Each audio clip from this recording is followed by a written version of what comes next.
Welcome, friend, to another journey together. We're so glad to have you here. Tonight, we will explore a selection of forgotten teachings from masters of old, keys that unlock the door to profound calm and restorative sleep. If you'd like, feel free to share what time it is and where you are listening from. We will be sharing a rare collection of heart-opening Zen tales and reflect on the wisdom contained within them. Each teaching whispers a deep truth, designed to gently shift your perception of worry, restlessness, and the endless search for something more. These are not simple tales. They are living teachings passed down through generations by those who mastered the art of inner peace. They reveal a truth many of us have lost: that genuine peace is not a destination to be reached, but a way of being that can be awakened within. Tonight, you will feel the truth of these words settle deep within you. As these ancient stories unfold, you may sense a subtle transformation unfold within you. The sharp edges of the day will begin to soften. The relentless current of your thoughts will slow to a gentle stream. Without any effort, you may find yourself drifting into a state of deep clarity and profound rest. So allow yourself to settle in now. Let go of the day and feel your body grow heavy with relaxation. Take one slow, easy breath in, and as you release it, give yourself permission to receive these timeless insights, teachings that have a way of finding us exactly when we need them most. Let us begin with a story about finding wisdom in the simplest of actions.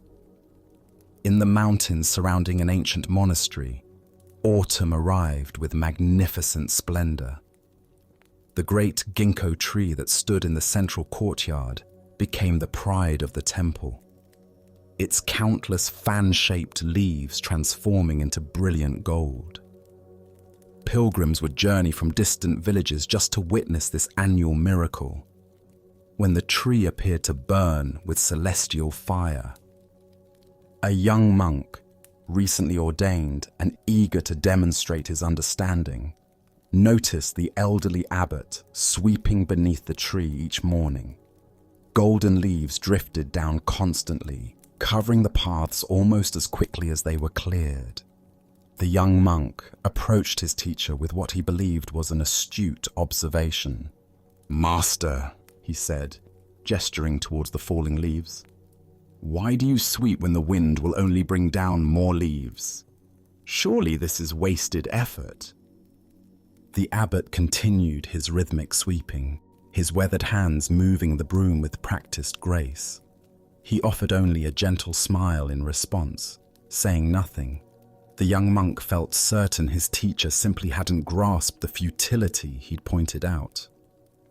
A week later, a fierce storm arrived in the darkness before dawn. The wind howled through the mountains with unprecedented fury. When the monks emerged from their quarters the next morning, they discovered heartbreak. Every single golden leaf had been stripped from the ginkgo's branches, leaving them bare and skeletal against the grey sky. The entire courtyard lay buried beneath a thick, sodden carpet of gold. The beauty they had cherished was gone. The seasonal splendor had ended abruptly. Many monks stood in stunned silence, feeling the weight of impermanence settle heavily upon them. But there was the old abbot, broom in hand, already at work. He was not gathering the leaves for disposal, nor was he trying to restore the courtyard to its previous state. Instead, he swept gentle pathways through the golden carpet. A path to the meditation hall, a path to the well, a path to the temple gate. Each sweeping motion was deliberate and graceful, transforming the scene of loss into something unexpectedly beautiful. The paths he created made the courtyard appear to be an intentional garden of gold, more magnificent in its own way than it had been before the storm. He worked with what was present, not against it. The young monk watched in growing wonder. He realized his teacher had not been fighting the falling leaves at all. He had simply been tending to each moment as it arose, whether that meant clearing a few scattered leaves or creating beauty from apparent devastation. Without a word, the young monk found another broom and joined his master in the work. The Buddha once said, "Do not believe in anything simply because you have heard it. But after observation and analysis, when you find anything agrees with reason and is conducive to the good and benefit of one and all, then accept it and live up to it." The heart of this lesson lies in understanding the difference between futile resistance and skillful response. Why do we so often mistake meaningful action for futile effort? Zen Buddhism reveals that our minds habitually categorize activities based on their immediate, visible results. We want our efforts to produce permanent change, to solve problems once and for all. When we cannot achieve lasting control over our circumstances, we may conclude that action itself is pointless. But this perspective misses the deeper purpose of engaged practice. The abbot's sweeping was never about defeating the falling leaves or maintaining a perfectly clean courtyard. It was about cultivating presence, care, and responsiveness to whatever each moment required. Each sweep of the broom was both complete in itself and part of an ongoing practice of attention. Consider how often in your daily life you encounter similar situations. You organize your home, knowing it will become cluttered again. You exercise your body, knowing you must continue exercising to maintain health. You listen to a troubled friend, knowing their difficulties may not disappear. You practice patience with a difficult colleague, knowing they may test that patience again tomorrow. The mind that seeks permanent solutions labels these activities as futile. The wisdom mind recognizes them as expressions of our fundamental nature to care, to participate, to respond with skill and compassion to life as it unfolds. Zen teacher Suzuki Roshi taught, "Each of you is perfect the way you are, and you can use a little improvement." This apparent paradox illuminates the abbot's wisdom. We engage with life not because we are inadequate or because the world requires fixing, but because engagement itself is the natural expression of awakened presence. The storm that stripped the ginkgo tree represents the unavoidable disruptions in our lives: loss, illness, disappointment, change. These forces will scatter our carefully arranged circumstances despite our best efforts. The question is not how to prevent such storms, but how to work skillfully with their aftermath. When we approach our daily activities with the abbot's spirit, even routine tasks become opportunities for mindfulness practice. Washing dishes becomes a meditation on presence. Listening to others becomes a practice of compassion. Organizing our workspace becomes an exercise in caring attention. The Buddha taught, "Better than 1,000 hollow words is one word that brings peace."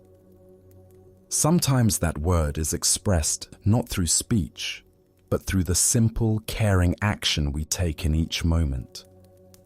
The broom moving across fallen leaves, the hand that tidies, the attention that listens, the effort that continues despite impermanence. Tonight, as you consider tomorrow's responsibilities, can you approach them with the abbot's understanding? Rather than measuring their worth by permanent results, can you see them as opportunities to practice presence and care? Each small action, engaged with full attention, becomes part of the pathways we sweep through the golden leaves of our days. As the Buddha said, thousands of candles can be lighted from a single candle, and the life of the candle will not be shortened. Happiness never decreases by being shared. In the simple act of sweeping, the abbot shared the profound happiness that comes from meeting each moment with wisdom and grace. Let us continue on our journey to a riverbank, where an elder seeks the stillness that seems to elude him.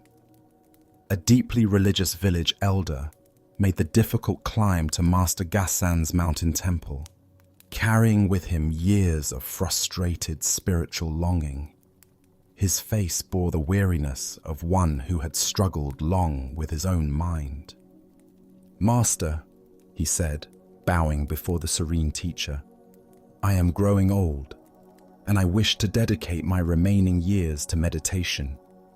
Yet when I sit in silence, my mind becomes a raging torrent. Memories flood through me. Worries about my family multiply.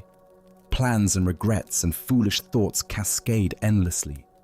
I try to push them away with force, but they return twice as strong. How can I find the peace you speak of? How can I quiet this chaos within?" Gassan listened with the patient attention of still water receiving rain. When the elder's words had settled into silence, the master rose from his cushion. "Honored elder," he said gently, "please walk with me."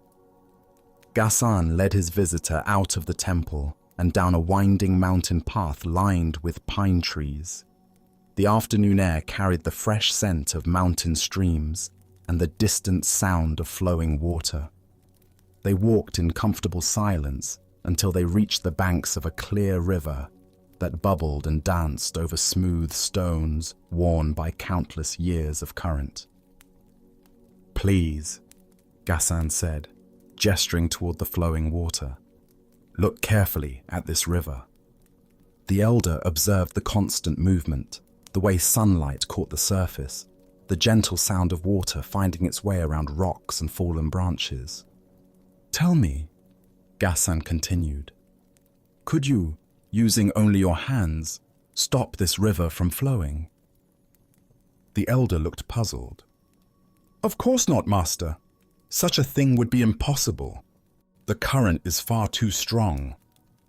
"And if you were determined to try," Gassan persisted gently, "what would happen?" The elder considered this. "I would thrash about uselessly. I would create great disturbance and splash, frightening the fish and muddying the clear water, but still, the river would continue to flow." Gassan nodded approvingly. He pointed again to the moving water. "Your mind is like this river. Thoughts flow through it constantly. Some thoughts are clear like this mountain water. Others are murky like runoff after storms. Some move quickly over shallow places, others slowly through deep pools.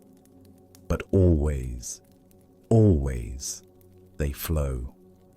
The master's voice took on the rhythm of the water itself. "Do not try to stop this river of mind. Do not jump in to wrestle with each thought as it passes. Do not attempt to build dams or change its course. Instead, learn to sit on the bank. Become the witness who watches from stillness." The elder felt something shift in his understanding. The anxiety about his racing thoughts began to soften. From the riverbank, Gassan continued, "You can observe each thought as it arises and passes away. Notice them without judgment. The worried thoughts about tomorrow's weather, the memory of your daughter's laughter 30 years ago, the plan for next week's market visit. They are not you. They are simply the natural flow of consciousness. Let them come. Let them be seen. Let them go." The two men stood together in the dappled sunlight, watching the eternal dance of water over stone. The elder noticed that his breathing had naturally slowed to match the rhythm of the stream. "The stillness you seek," Gassan said softly, "is not found in stopping the river. It is found in your capacity to observe its flow with perfect equanimity. You are the aware presence from which thoughts arise and to which they return. That presence is always still, even when thoughts are most turbulent. Buddha's wisdom reminds us, peace comes from within. Do not seek it without. What emerges from this story is the profound misunderstanding that causes so much suffering in spiritual practice. We imagine that enlightenment means achieving a mind empty of thoughts, a consciousness as blank and still as a stagnant pond. Why do we struggle so intensely with the natural activity of our minds? Zen Buddhism points to our mistaken identification with thoughts themselves, rather than recognizing our true nature as the awareness in which thoughts appear. We become like someone who identifies completely with the river, feeling personally responsible for every ripple and current, rather than recognizing ourselves as the spacious sky that holds all weather. This misidentification creates what Buddhist psychology calls the second arrow of suffering. The first arrow is the natural arising of thoughts and emotions. This happens automatically and is not a problem.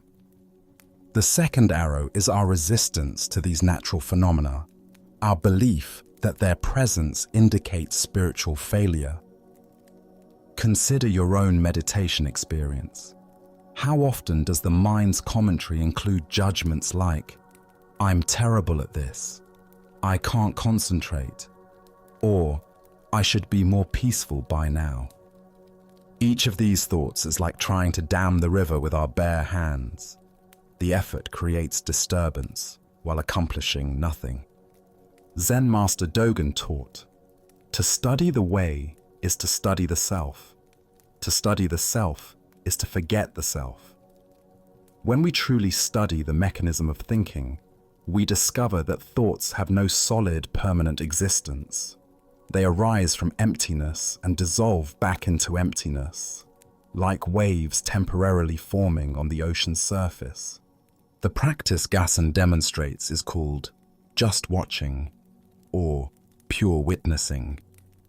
It requires no special technique, no mantra, no visualization. We simply rest in our natural capacity for awareness and observe whatever presents itself. This is not passive observation, but alert, interested attention, like watching clouds form and dissolve across a vast sky. The Buddha said, "The mind is everything, what you think you become." But this teaching includes a subtle point often missed. We don't become the content of our thoughts. We become identified with the process of thinking itself. When we shift from being caught in the river to observing from the bank, we discover our true nature as the unchanging awareness that witnesses all changing phenomena. This practice transforms our relationship not only to thoughts, but to all experiences. Emotions arise and pass like weather systems. Physical sensations flow and change like the river's currents. Even intense experiences of joy or sorrow are seen as temporary visitors rather than permanent residents. The river practice offers immediate relief because it works with our mind's natural functioning rather than against it. Instead of creating more tension through resistance, we learn to relax into our essential nature as conscious presence. From this vantage point, even chaotic thoughts become interesting rather than threatening. Tonight, as thoughts about today's events or tomorrow's responsibilities flow through your awareness, can you remember the riverbank? Can you find the still point within yourself from which you can observe the mind's natural activity with curiosity and kindness? As the Buddha taught, do not overrate what you have received, nor envy others. He who envies others does not obtain peace of mind. The peace we seek is not something to be acquired or achieved. It is our natural state, temporarily obscured by our struggle with the river's flow. Now, let us turn to a tale about sacred work in the most ordinary of places. In the kitchens of Tokujo's monastery, before he became known throughout the land as a great Zen master, Seppo Gison performed the humble duties of head cook. Each day before dawn, he would rise to prepare meals for dozens of monks. His responsibilities included managing precious supplies during lean seasons, cooking simple but nourishing food, and maintaining the cleanliness of the kitchen. The work was demanding and repetitive. There were large iron pots to stir, vegetables to chop, fires to tend, and endless cleaning. Many monks viewed kitchen duty as an obstacle to their real spiritual practice, something to endure before returning to meditation and study. But Seppo approached each task with complete presence and care. One morning, Master Tokujo entered the kitchen while Seppo was stirring a large pot of rice porridge for the community's breakfast. The wooden spatula moved rhythmically through the thick grain, and steam rose in fragrant clouds. Seppo's entire being was focused on this simple action, ensuring the rice cooked evenly and did not stick to the pot's bottom. Tokujo observed quietly for several moments, noting the quality of attention his student brought to this humble work. Then he moved closer and posed an unexpected question. "Tell me, Seppo," he asked in a low voice, "what is it that you are stirring?" Without breaking rhythm, without looking up from his work, Seppo replied, "The great ocean of Dharma, Master." Tokujo leaned closer. "And what is it that you hold in your hands?" Seppo lifted the rice-covered wooden spatula slightly, presenting it with the same reverence he might show a precious ceremonial object. "The dragon that stirs the depths." Master Tokujo nodded once, a flash of deep recognition passing between teacher and student. He understood that Seppo had discovered something profound about the nature of practice. No words were needed. The master quietly left the kitchen. Years passed. Seppo eventually left the monastery to teach, and his wisdom became renowned throughout the region. Students gathered from distant provinces to learn from him. One day, an earnest young monk asked the question that many had wondered about. "Master Seppo, how did you attain enlightenment? Was it through years of intensive meditation, through studying the ancient texts, through receiving a special transmission from your teacher?" Seppo sat in silence for a long time, his eyes soft and distant, as if remembering something precious. Finally, he spoke.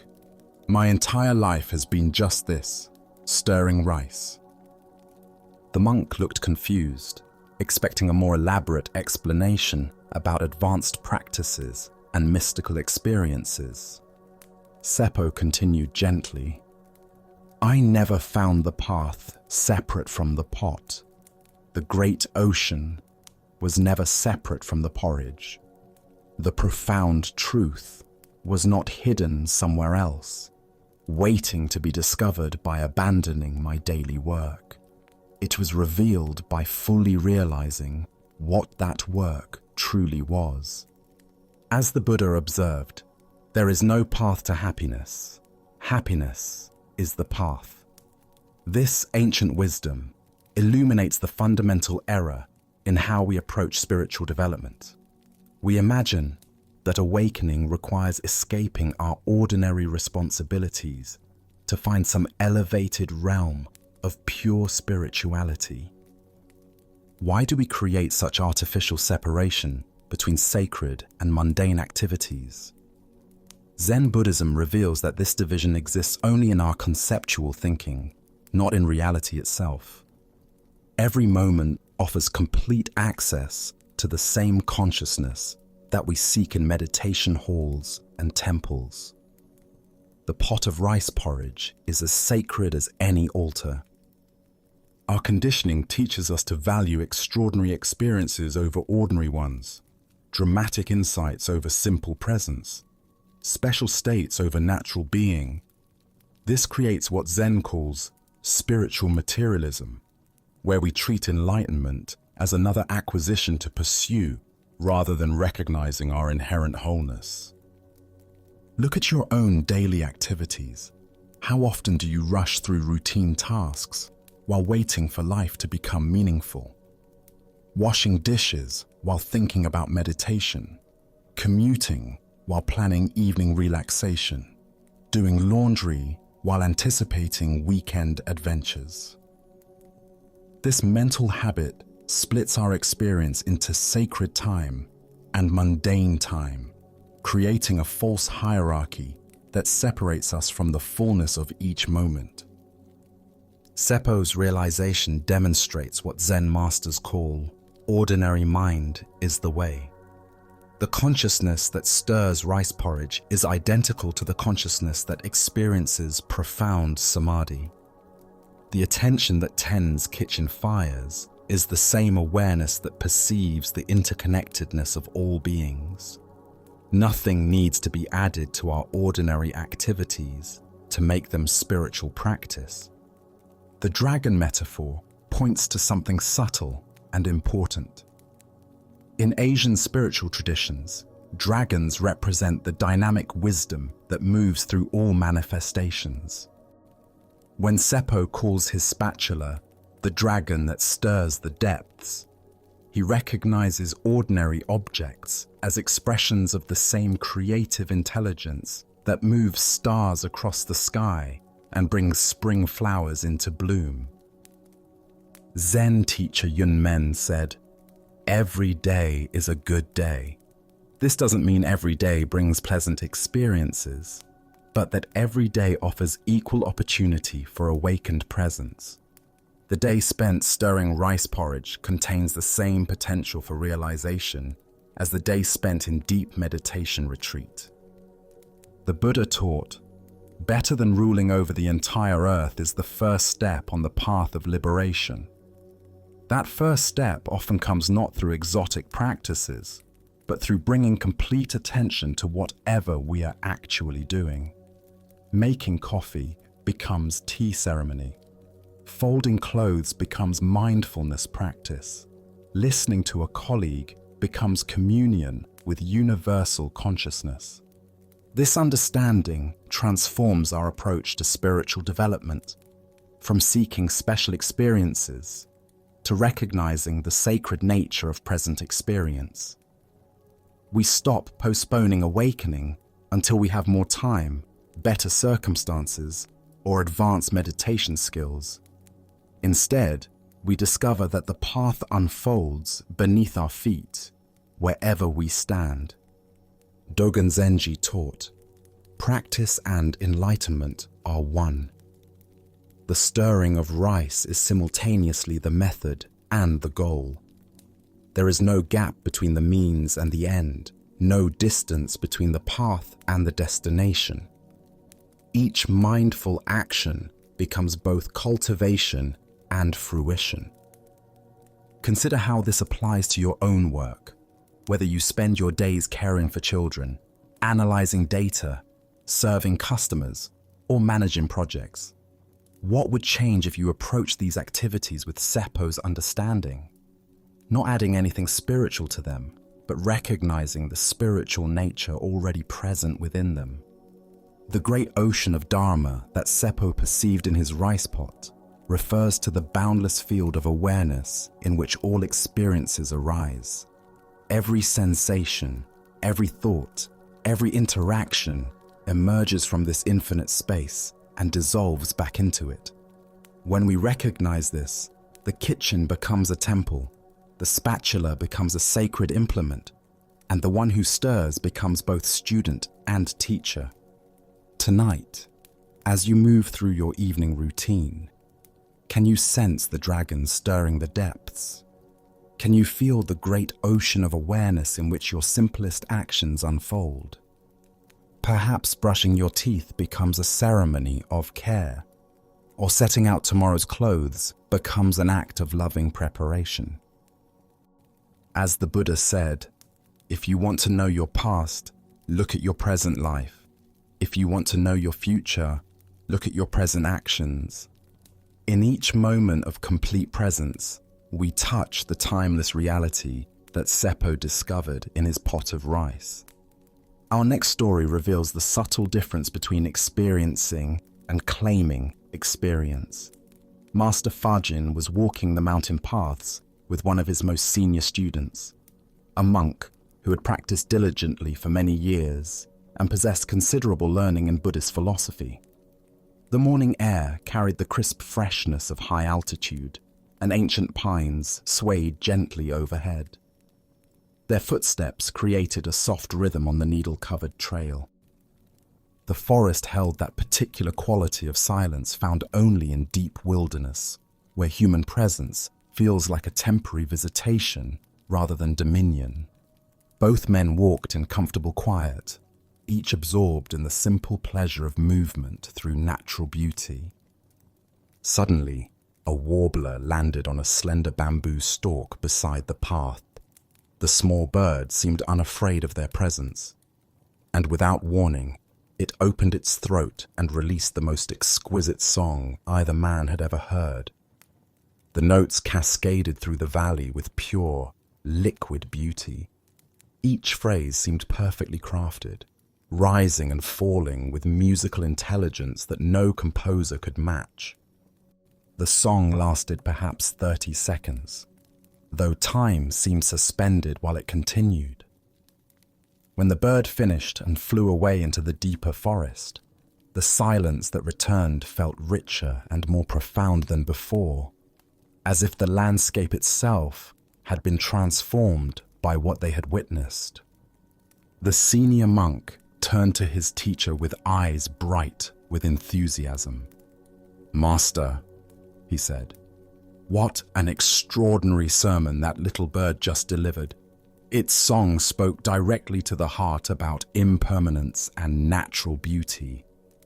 Even without words, it taught us about the fleeting nature of all precious moments. What a perfect demonstration of the Buddha's teaching, that wisdom appears in countless forms." Master Fajin regarded his student with the gentle, questioning expression that his disciples knew well. He allowed a moment of silence to settle between them before speaking. "Tell me," he asked softly, "who heard the sermon?" The monk opened his mouth to answer. "I did," but found himself pausing. Something in his teacher's tone suggested the question pointed toward deeper territory than it first appeared. He stood there, with his response suspended, sensing that his understanding was about to be challenged. The master waited patiently, allowing the question to work its way into his student's awareness. The forest continued its quiet breathing around them, indifferent to human concepts about sermons and teachings. Slowly, the monk began to see what his teacher was pointing toward.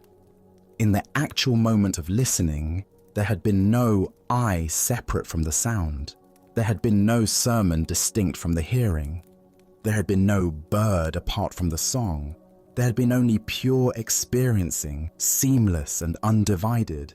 The naming, the interpretation, the claiming of the experience as mine, the categorizing of it as a teaching. All of this had come afterward, when thought reasserted itself and began creating stories about what had happened. The monk bowed deeply, suddenly understanding the vast difference between direct experience and the elaborate commentary his mind had immediately constructed about that experience. Buddha's wisdom reminds us, do not believe in anything simply because you have heard it. But when you find anything that agrees with reason and is conducive to the good and benefit of one and all, then accept it and live up to it. The deeper teaching here shows us how quickly we move from pure experiencing to mental elaboration, missing the immediacy of life in favor of our stories about life. Why does the mind so quickly convert direct experience into conceptual interpretation? Zen Buddhism explains that the ego mind feels threatened by experiences where it cannot locate itself as the central reference point. In moments of pure listening, pure seeing, or pure presence, the sense of being a separate self temporarily dissolves. The mind's immediate response is to rebuild that sense of separation through naming, claiming, and interpreting. Notice this pattern in your own daily experience. You witness a beautiful sunset, and immediately thoughts arise. How magnificent! I should take a photo. This reminds me of that evening last summer. I'm so grateful to see this. What was initially pure, open awareness quickly becomes a personal experience owned by me, complete with associations, comparisons, and plans. The warbler's song represents any moment of natural beauty, spontaneous joy, or unexpected grace that arrives in our lives. These experiences are complete in themselves, requiring nothing from us except receptive presence. Yet almost immediately, we feel compelled to process them, understand them, and fit them into our narrative of personal spiritual development. Master Huangpo taught, "The foolish reject what they see, not what they think. The wise reject what they think, not what they see."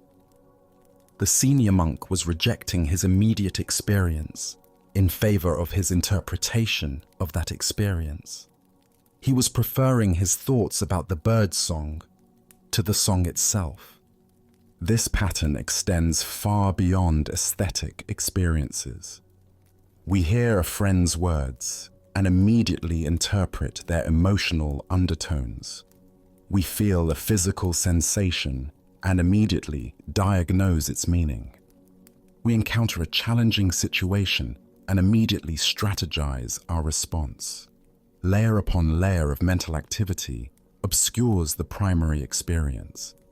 Zen practice cultivates what might be called first mind or don't know mind.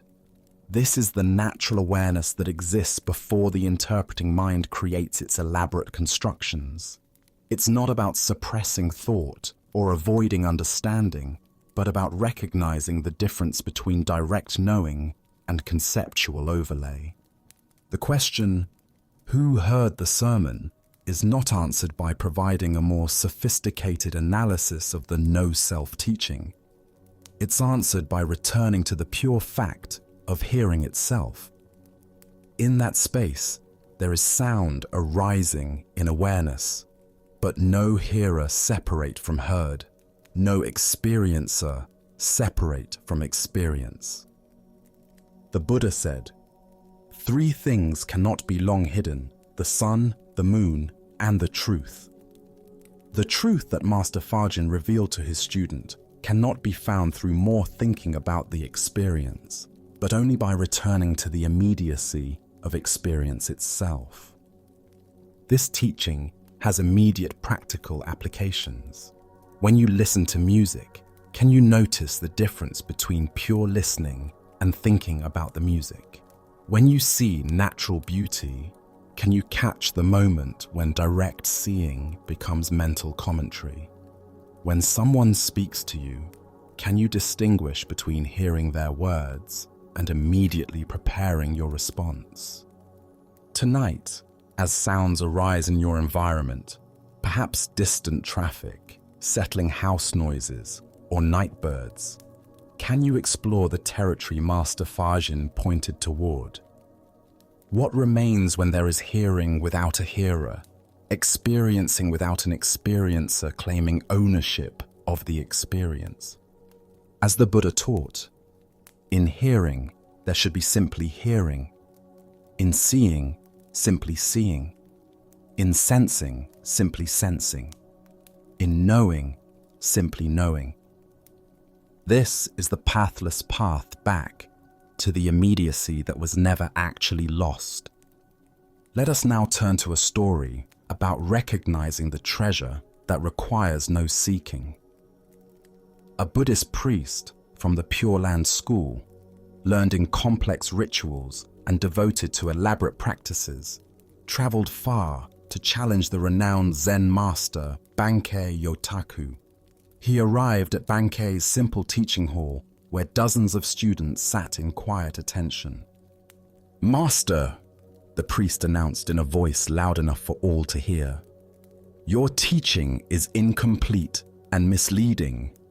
You speak of this unborn mind that supposedly exists in everyone naturally, but you offer no methods to attain it.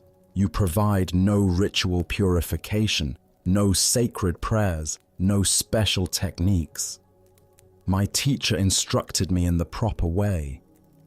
By reciting the Buddha's name thousands of times daily, we cleanse our karma and secure rebirth in the Pure Land paradise.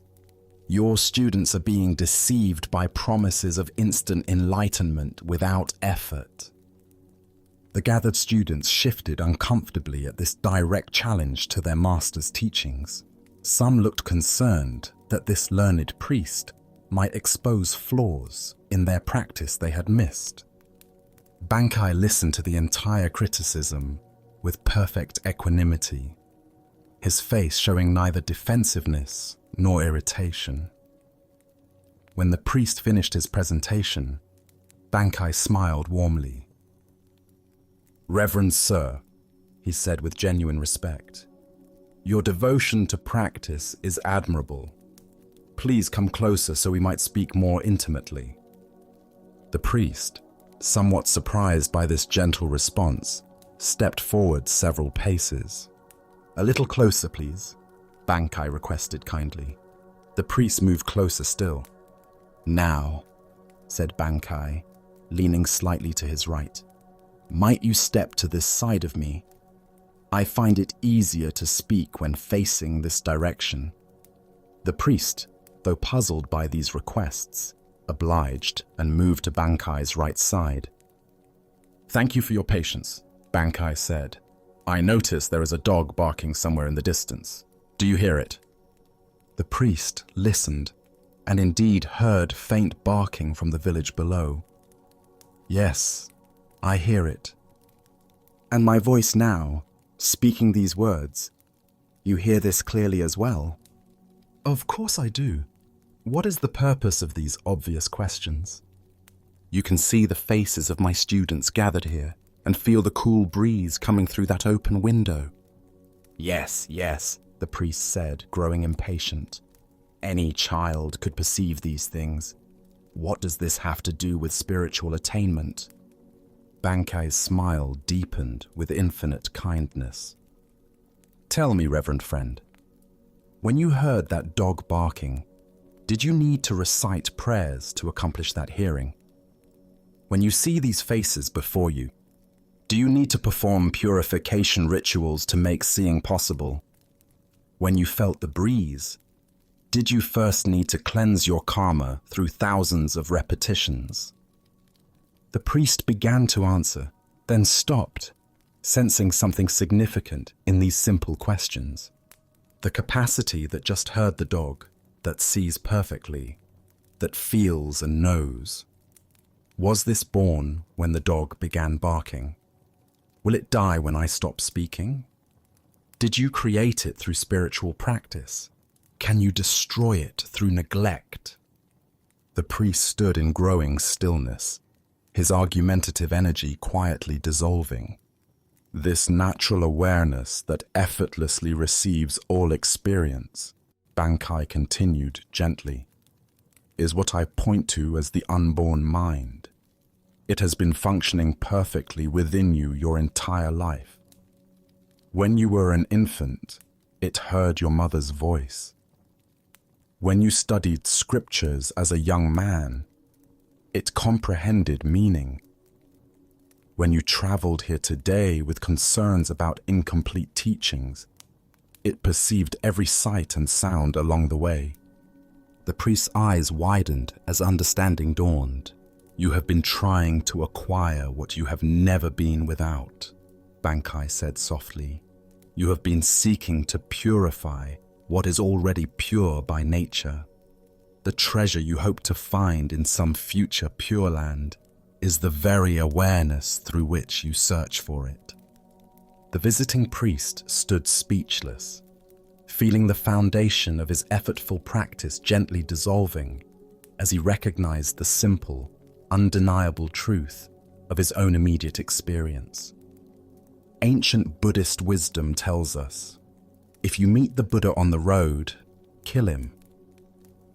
Here we discover the radical simplicity that dissolves our complicated seeking. We spend years pursuing what we have never been separate from, overlooking the obvious in favor of the exotic. Why do we find it so difficult to recognize our own fundamental nature? Zen Buddhism points to our deep conditioning that equates value with difficulty, authenticity with complexity, and spiritual attainment with elaborate effort. We cannot believe that what we seek most desperately is closer to us than our own breath. The mind that seeks enlightenment through accumulating spiritual experiences is like someone searching for their glasses while wearing them. The very capacity that searches is what we hope to find. The awareness that feels inadequate and incomplete is itself the unlimited consciousness we imagine lies at the end of some long spiritual journey. Consider your own spiritual seeking. How much energy goes into acquiring special states, collecting insights, perfecting techniques, or progressing through levels of attainment? What would remain if you stopped trying to improve your consciousness and simply recognized the consciousness that is already present? The priest's training emphasized transformation through repetition, purification through ritual, and salvation through accumulated merit. These practices rest on the assumption that our basic nature is flawed and requires extensive modification. Bankei's teaching reveals the opposite, that our essential nature is already perfect and requires only recognition, not improvement. This doesn't negate the value of spiritual practice, but radically reframes its purpose.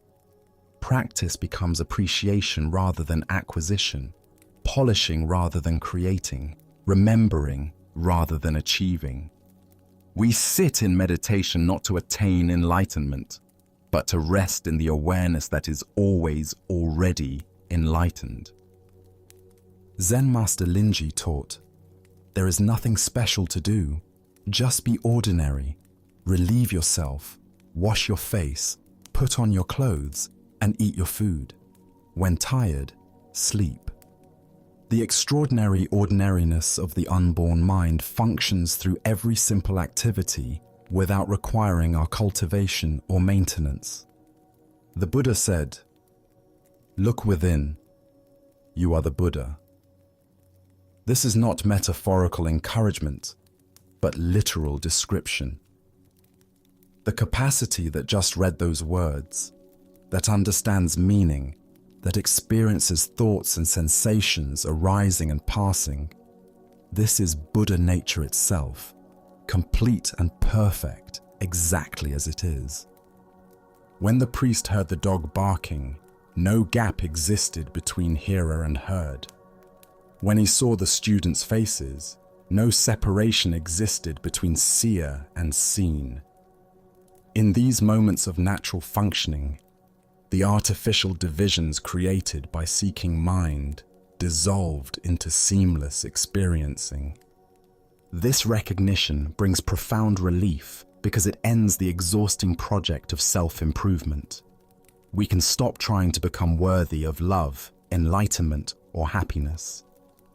We can cease the endless effort to transform ourselves into someone more spiritual, more peaceful, or more wise. What we are in this moment, aware and present, is already the goal of all seeking. Tonight, as you notice thoughts appearing and disappearing in your awareness, can you recognize the unchanging space in which they arise? As sensations come and go in your body, can you feel the constant presence that witnesses their movement? This witnessing awareness is not something you possess. It is what you are. As the Buddha taught, you yourself, as much as anybody in the entire universe, deserve your love and affection. This love begins with recognizing the sacred nature of your own immediate awareness, the unborn mind that Bankei revealed in his simple questions by the temple window. Let us continue on our journey with a tale of a master who discovered profound wisdom through childlike simplicity. This is the story of Great Fool, whose very name became his teaching. Yamamoto Yasuo lived as a prosperous scholar of ancient Japanese literature, respected for his expertise in classical poetry and his passionate devotion to traditional culture. Witnessing what he perceived as the decline of sacred values in his society, he wrote an impassioned book titled The Reality of the Gods, and ended his own life in protest, hoping to awaken others to what was being lost. He left behind substantial wealth and 5 children, 4 sons and 1 daughter, expecting his eldest son to inherit the family fortune and continue the family legacy. But the eldest son possessed a spirit that could not be contained by conventional expectations. The wealth, the social position, the scholarly reputation, none of these held any appeal for him. The young man looked at his inheritance and saw only golden chains that would bind him to a life his soul rejected. Without ceremony or explanation, he gave away everything his father had accumulated, changed his name to Great Fool, and set out to discover what lay beyond material security and social approval. At 22, this self-named fool began wandering in search of a true teacher. He had no money, no connections, no credentials, only a burning desire to understand the deepest truths of existence. After much searching, he found a Zen master who could guide him and threw himself into intensive study and practice. Within a few years of concentrated effort, he achieved the realization that had eluded him in his former life of comfort and learning. But instead of settling into the role of accomplished monk, Great Fool resumed his wandering. For more than 20 years, he traveled throughout the country, calling on various Zen masters to deepen and test his understanding. He sought not fame or position, but the continued polishing of his insight through contact with awakened beings. When he finally returned to his home province, Great Fool established himself in a humble hut. His appearance shocked those who remembered the wealthy young heir. He wore a robe made entirely of patches, survived on simple gruel, and owned only a single bowl which served every conceivable purpose. He used this one vessel for grinding bean paste, cooking his meager meals, and washing his hands and feet. To observers, he appeared to have lost everything of value. Yet Great Fool had discovered something precious that his former wealth could never have purchased. A love of pure genuineness that drew him irresistibly to children. Wherever he went, groups of children would gather around him for games of kickball and hide and seek. His delight in their company was infectious, and they responded to his presence with the natural trust that children reserve for those whose hearts are completely open. One day, during a game of hide and seek, Great Fool found his hiding place and closed his eyes, waiting to be discovered. But children being children, they eventually grew tired of the game and wandered home for dinner, completely forgetting about the monk hidden in their midst. Great Fool remained motionless in his hiding spot until nightfall, when a passerby discovered him and asked what he was doing. "I'm playing hide and seek with the children," Great Fool replied with perfect seriousness. "I'm waiting for someone to find me." The passerby explained that the children had gone home hours ago, but Great Fool showed no embarrassment at being left behind. He accepted this information with the same equanimity he brought to everything else, neither angry at the children for forgetting him, nor ashamed of his apparently foolish commitment to their game. When people asked why he spent so much time with children, Great Fool's answer was always the same. "I love their genuineness, their complete lack of falsehood." Despite his appearance of poverty and simplicity, Great Fool's calligraphy became famous throughout the region. Many wealthy patrons approached him with requests for his artistic work, offering substantial payments. But he had developed an uncanny ability to sense the motivation behind each request, accepting only when he felt the person's sincerity matched his own. Whenever children asked him to write something, anything, he would immediately take up his brush with joy, never refusing their requests regardless of how simple or seemingly meaningless. Great Fool often shared his philosophy with visitors. "There are 3 things I very much dislike: the poetry of poets, the writing of writers, and the cuisine of cooks."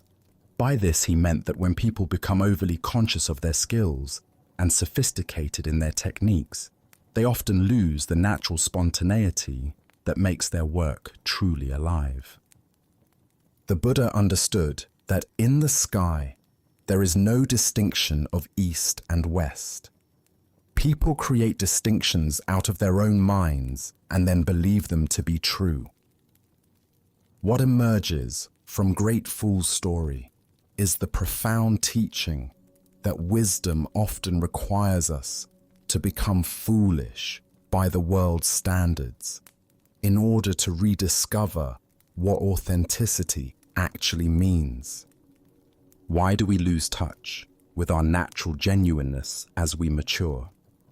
Zen Buddhism points to the ways that social conditioning gradually teaches us to perform ourselves rather than simply being ourselves. We learn to say what others want to hear, to present images that gain approval, to suppress spontaneous responses that might seem inappropriate or unsophisticated. Great Fool's attraction to children reveals something essential about enlightened consciousness. Children haven't yet learned to edit their responses for social acceptability.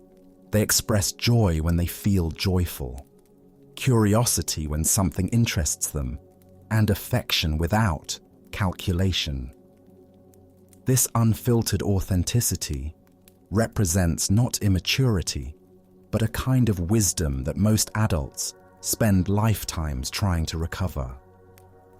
The single bowl that served all purposes becomes a beautiful metaphor for the unified simplicity that emerges when we stop dividing life into separate compartments. When we drop the artificial distinctions between sacred and mundane, proper and improper, sophisticated and simple, we discover that one open heart can meet every situation with appropriate response. His willingness to remain hidden while the children forgot about him demonstrates what Zen calls great patience, the capacity to be fully present to whatever is happening without needing it to be different. Most adults would have felt foolish and emerged from hiding place, but Great Fool's commitment to the game was absolute. His patience wasn't passive, but actively loving, trusting that staying true to his word mattered more than avoiding awkwardness. Consider your own relationship to sophistication and social appropriateness. How much energy do you spend crafting responses that will create the right impression rather than simply expressing what's true for you? What would shift if you trusted that your genuine responses, however simple or unpolished, might actually touch others more deeply than your carefully constructed presentations. Zen master Ikkyu taught, "That stone Buddha deserves all the bird droppings it gets." This points to the same truth Great Fool embodied, that real spirituality isn't about maintaining a pure, elevated image, but about remaining genuinely present to life as it actually unfolds, messiness and all. Tonight, as you reflect on the day's interactions, can you sense where you were performing yourself versus simply being yourself? Can you feel the difference between responding from calculation and responding from the childlike genuineness that Great Fool never lost? As the Buddha taught, if we could see the miracle of a single flower clearly, our whole life would change. The miracle lies not in complexity, but in the simple, direct encounter with what's actually present, something children know naturally and adults must learn to remember. Now, let us explore a Zen story about the fluid nature of circumstances and the wisdom of withholding judgment. This is the tale of an old farmer and the art of living with uncertainty. In a remote valley surrounded by rolling mountains, an elderly farmer lives with his adult son in a simple farmhouse that has sheltered their family for generations. Their life is modest but sufficient, sustained by a small plot of vegetables and their most valuable possession, a strong, reliable horse that helps with all the heavy work of farming and transportation. One morning, the farmer awakens to discover that the horse has disappeared during the night. The gate stands open, and there are no tracks indicating theft. The animal has simply wandered off into the vast wilderness beyond their valley. For a farming family, losing their only horse represents a catastrophic setback that threatens their livelihood and survival. Word of this misfortune spreads quickly through their small community. By afternoon, neighbors begin arriving to express their sympathy and support. "Oh, how terrible this is for you," they exclaim with genuine concern. "What dreadful luck! How will you manage the farm without your horse? This is truly a disaster." The old farmer listens to their well-meaning condolences with calm attention, then responds simply, "How do you know this is bad luck?" His neighbors exchange puzzled glances. Surely the loss of such an essential animal is obviously unfortunate. But the old man's serene expression reveals no trace of the distress they expect to see. He continues with his daily activities as if nothing particularly significant has occurred. The next morning brings an extraordinary development. The missing horse returns, not alone, but followed by a small herd of wild horses, magnificent, powerful animals that have chosen to follow the domestic horse back to the farm. The farmer and his son quickly construct temporary fencing to contain this unexpected windfall. The same neighbors who had offered sympathy now rush over to share in the celebration.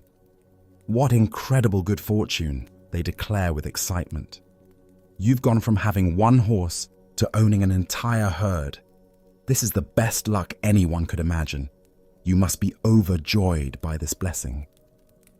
Again, the old farmer listens thoughtfully to their enthusiastic congratulations before responding with the same calm curiosity. "How do you know this is good luck?" The following day, the farmer's son attempts to break one of the wild horses for riding. These animals, though beautiful, have never known human handling and resist fiercely.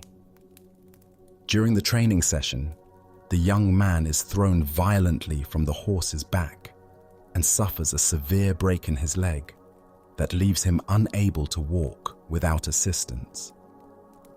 Once more, the neighbors gather to offer their support in what appears to be another turn toward misfortune. "How dreadful," they lament, shaking their heads at this latest setback. "Just when things were looking so positive, this terrible accident happens. Your poor son. What bad luck has befallen your family again? The old farmer tends to his son's injury with gentle care while responding to their expressions of sympathy with familiar words. How do you know this is bad luck? Within days, their question finds an unexpected answer. Military officers arrive in the valley with orders to conscript all able-bodied young men for a dangerous war against northern invaders. Most of these soldiers will not return home alive. However, when they examine the farmer's son, his broken leg makes him unsuitable for military service. He remains safely at home while other families say goodbye to their children, perhaps forever. The Buddha taught, every blessing ignored becomes a curse. Every curse faced becomes a blessing. What emerges from this story is the profound wisdom of holding our judgments about circumstances lightly, recognizing that our perspective is always partial and temporary.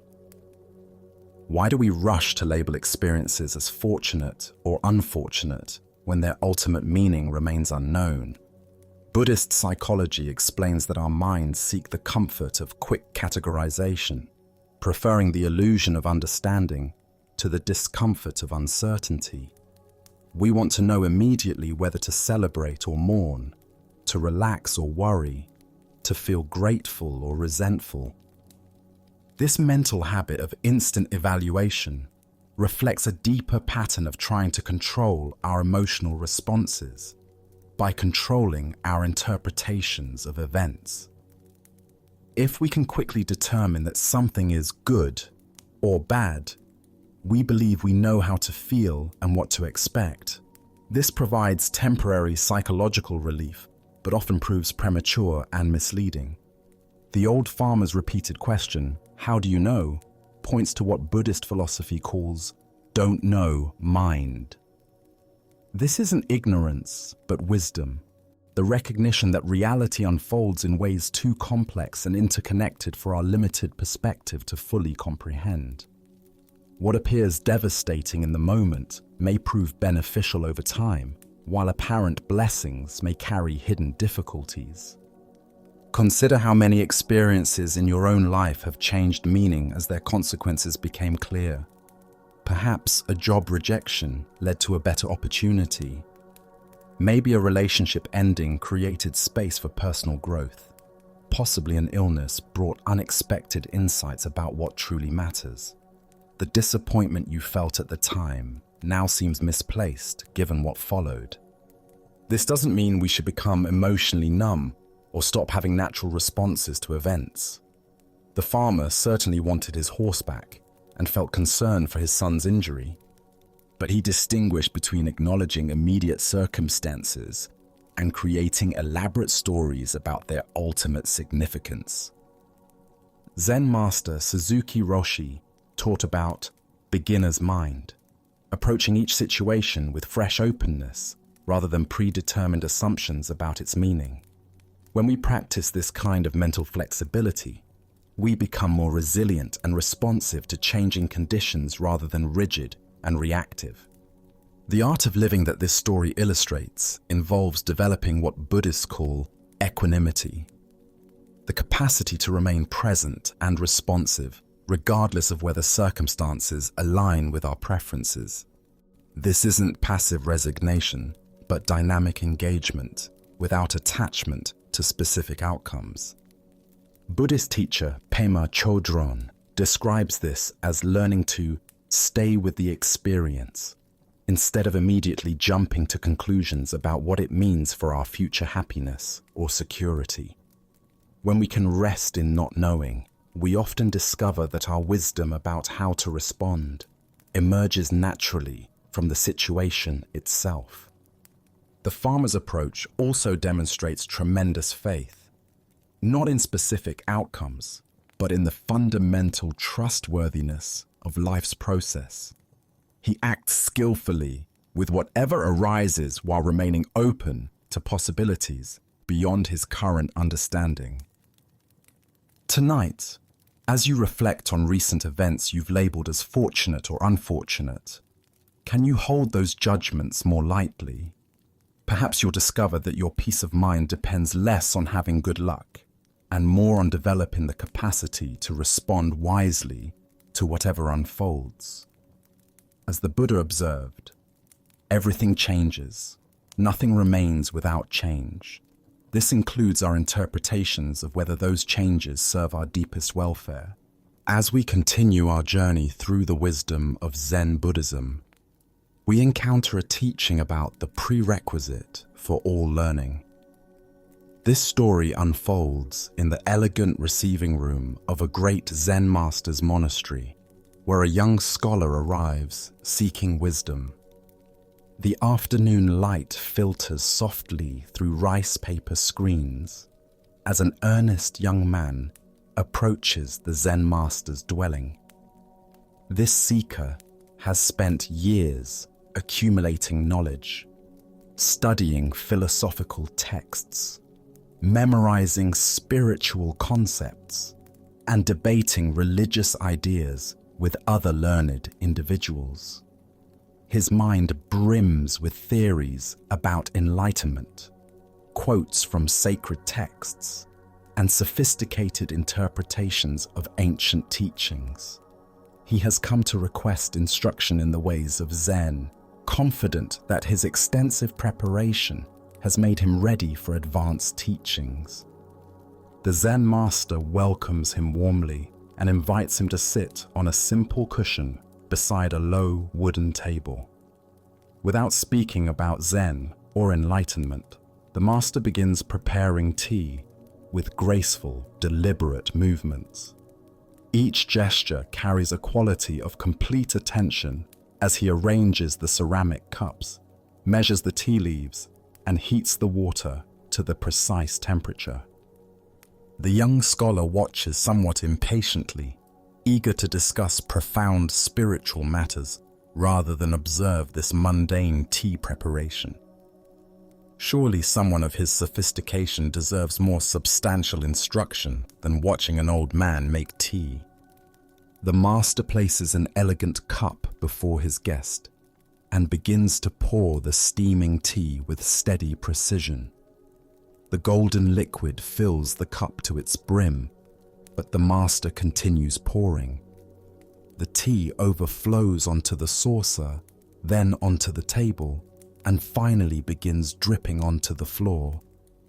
Still, the master continues pouring.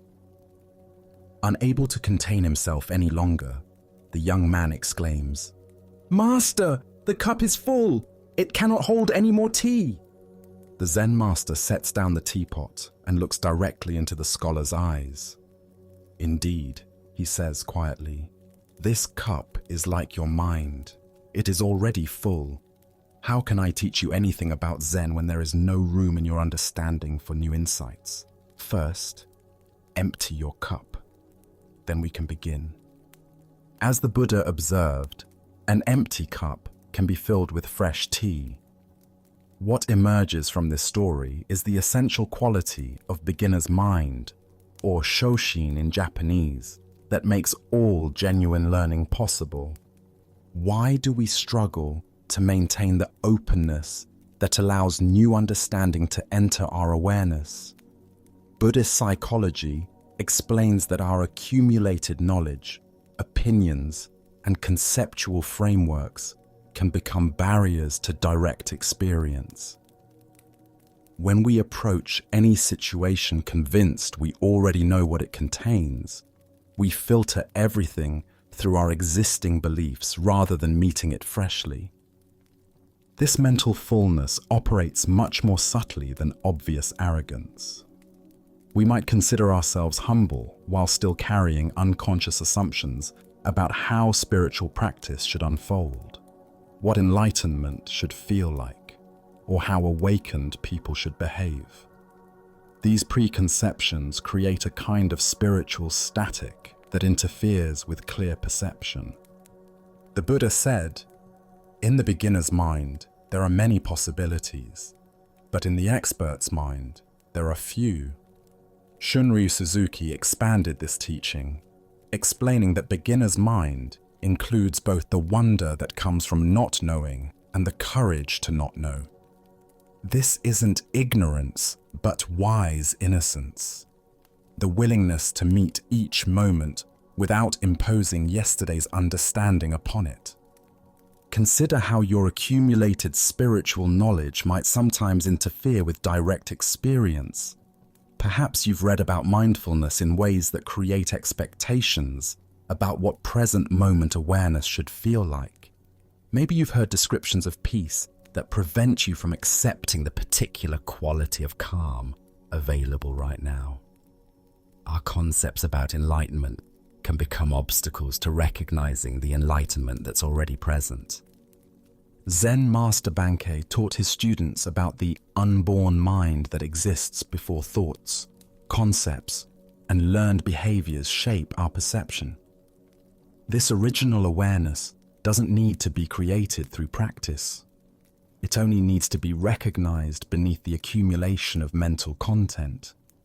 But recognition requires the humility to not know, even about our most treasured insights. The practice of emptying our cup happens moment by moment. Each time we notice ourselves rushing to conclusions, defending positions, or filtering experience through familiar categories, we can pause and ask, what would I see if I didn't already know what this is? This beginner's mind applies not only to spiritual matters, but to every encounter with life. What would it mean to approach your partner as if meeting them for the first time? How might your work transform if you brought fresh curiosity to familiar tasks? What would become possible if you released your suppositions about your own limitations and capabilities?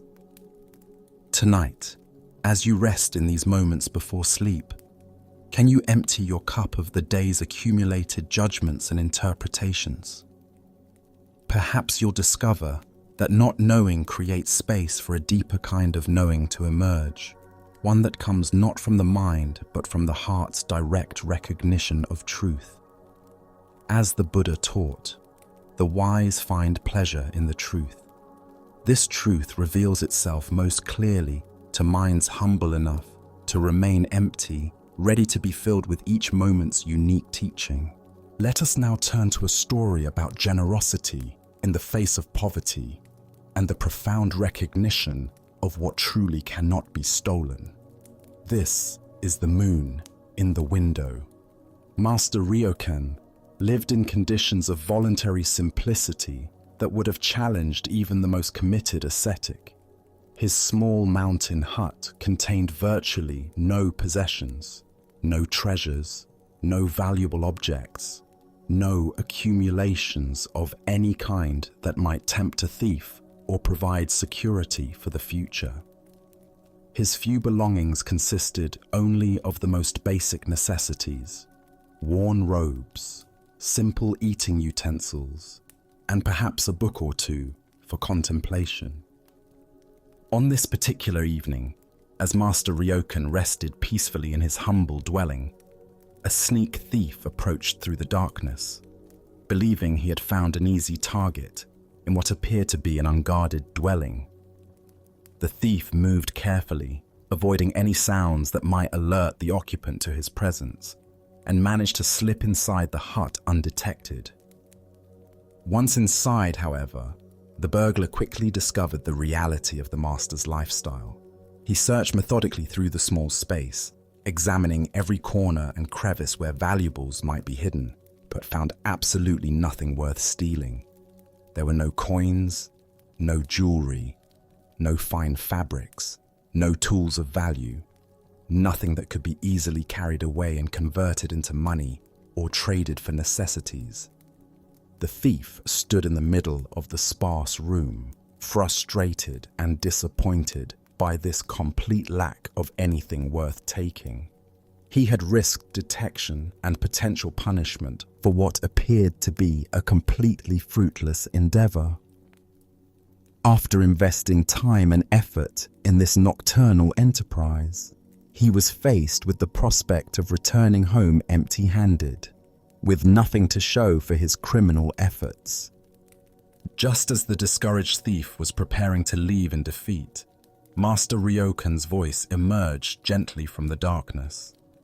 Rather than shouting for help or expressing anger at this intrusion into his privacy, the master spoke with the kind of compassionate concern he might show toward any guest who was experiencing difficulty. "Wait," the master called softly. "Don't leave yet." The thief froze, expecting to be confronted, accused, or perhaps threatened with consequences for his attempted burglary. Instead, he watched in amazement as Master Ryokan quietly rose from his sleeping area and began removing the old cotton-quilted bedclothes that provided his warmth during the cool mountain nights.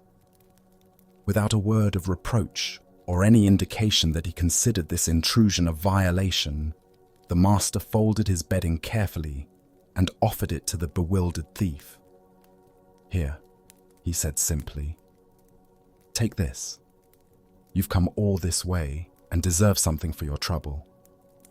The thief accepted the unexpected gift in stunned silence, unsure how to respond to such extraordinary generosity from someone he had intended to rob. This was unlike any encounter with a victim he had ever experienced.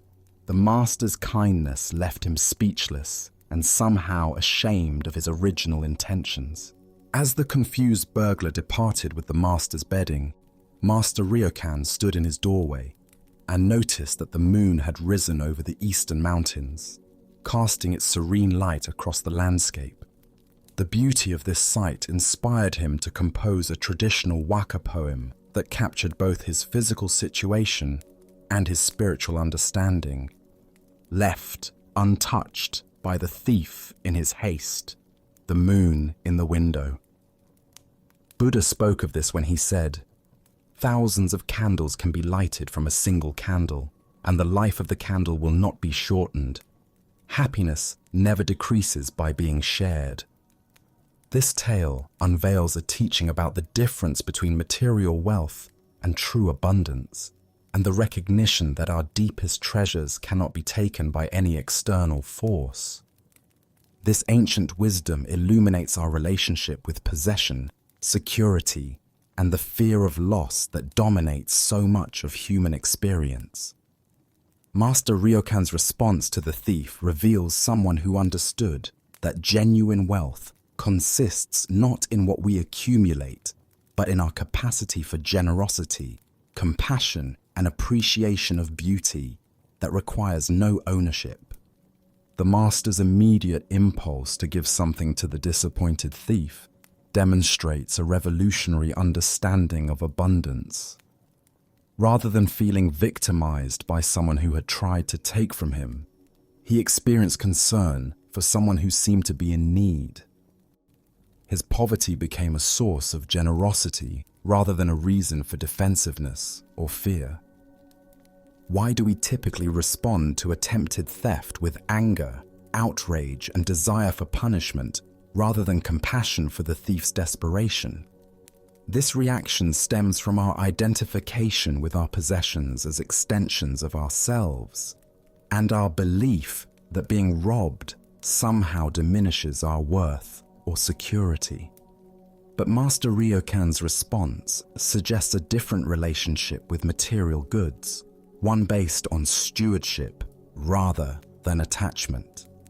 His poem about the moon reveals the profound teaching at the heart of this story. The thief could take material objects, but could never steal the master's appreciation of beauty, his capacity for wonder, his ability to find joy in simple, natural phenomena.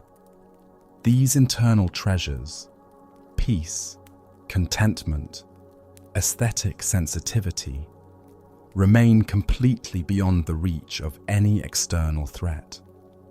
The image of the moon in the window represents all the gifts that life offers freely to anyone with eyes to see them.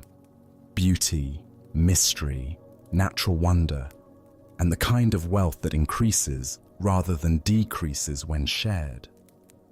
The thief left with fabric that would eventually wear out, but the master retained access to beauty that would never diminish, and joy that no one could take away. This teaching reveals the difference between having and being. Material possessions require constant protection, can be lost or stolen, and often create more anxiety than genuine security. But the qualities of consciousness that Master Ryokan embodied, generosity, peace, appreciation, become stronger through expression rather than weaker through sharing. We can observe similar dynamics in our own relationship with loss and theft. When someone takes something from us, do we focus primarily on what we've lost or on our capacity to respond with wisdom and compassion? Can we recognize opportunities to practice generosity even in situations that initially seem to call for defensive reactions? The story also points us toward understanding true security. Master Ryokan felt safe not because he had elaborate locks or security systems, but because he had nothing worth stealing in conventional terms and everything worth having in spiritual terms. His security came from inner abundance rather than external accumulation.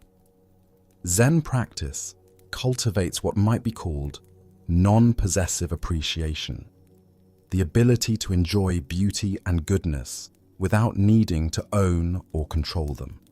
When we can appreciate the moon without needing to possess it, we access a form of wealth that no economic conditions can threaten. Additionally, our minds tend to assume that voluntary simplicity means deprivation or sacrifice. But Master Ryokan's story suggests the opposite, that reducing our attachment to material accumulation can actually increase our access to the forms of wealth that truly matter. His poverty became a gateway to generosity rather than a limitation on his capacity to give. The thief's hasty departure suggests that he recognized something in the master's response that challenged his entire framework for understanding value and security. Being met with kindness instead of anger, generosity instead of defensiveness, probably planted seeds that would continue growing long after he left the mountain hut. Beyond this, there emerges a teaching about the transformative power of unexpected responses. By meeting attempted theft with spontaneous giving, Master Ryokan created a moment of grace that had the potential to change not only the thief's immediate experience, but his entire understanding of human nature and the possibilities for positive interaction.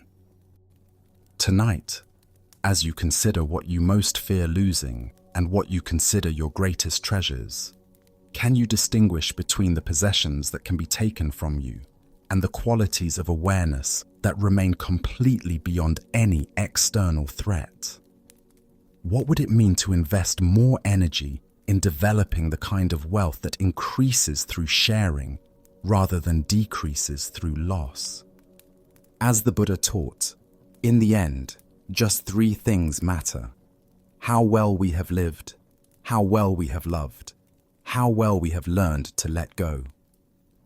The moon in the window represents the eternal treasures that remain available to anyone who has learned to let go of attachment while remaining open to the beauty and wonder that no thief can ever steal. Let us explore a story about the true nature of our emotional patterns. This is temper. In a peaceful monastery where cherry blossoms drifted like snow across stone pathways, a troubled man approached the renowned Zen master Bankei. The visitor's face bore the weight of years of struggle, his shoulders tense with the burden he carried within. "Master," the man said, bowing deeply, "I have come seeking your wisdom because I suffer from a terrible affliction. I was born with an uncontrollable temper that erupts without warning. No matter how hard I try to suppress it, This rage emerges and destroys my relationships, my peace, and my happiness. I have tried everything: meditation, prayer, even avoiding people altogether, but nothing works. Can you help me overcome this curse I was born with? Bankai listened with gentle attention, observing not just the man's words, but the earnestness in his voice and the genuine desire for freedom from suffering. The master's eyes held a knowing compassion, as if he could see something the visitor could not. "What a fascinating thing you describe," Bankai replied with genuine curiosity. "This terrible temper you were born with, I would very much like to see it. In fact, if you can show it to me right now, I will cure it for you immediately." The man paused, confused by this unexpected request. He looked within himself, scanning his inner landscape for the familiar flames of anger. But in this moment, sitting before the wise teacher in the tranquil setting, he found only calm awareness. "Well, Master, I don't actually have the temper right now," he admitted. "It's not here at this moment.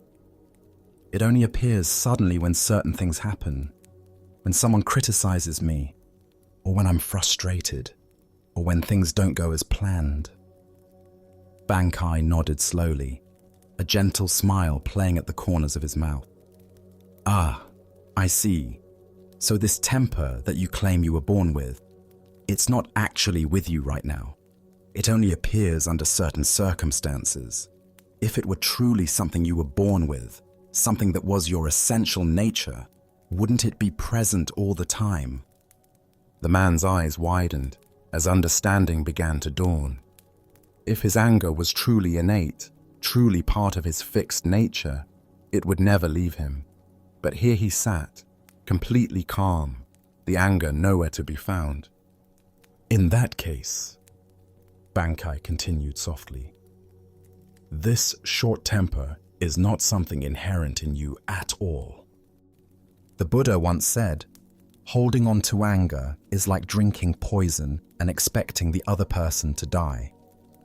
This ancient wisdom illuminates the profound truth that anger, like all emotions, is not a permanent fixture of our identity, but a temporary arising that we often mistake for our essential nature.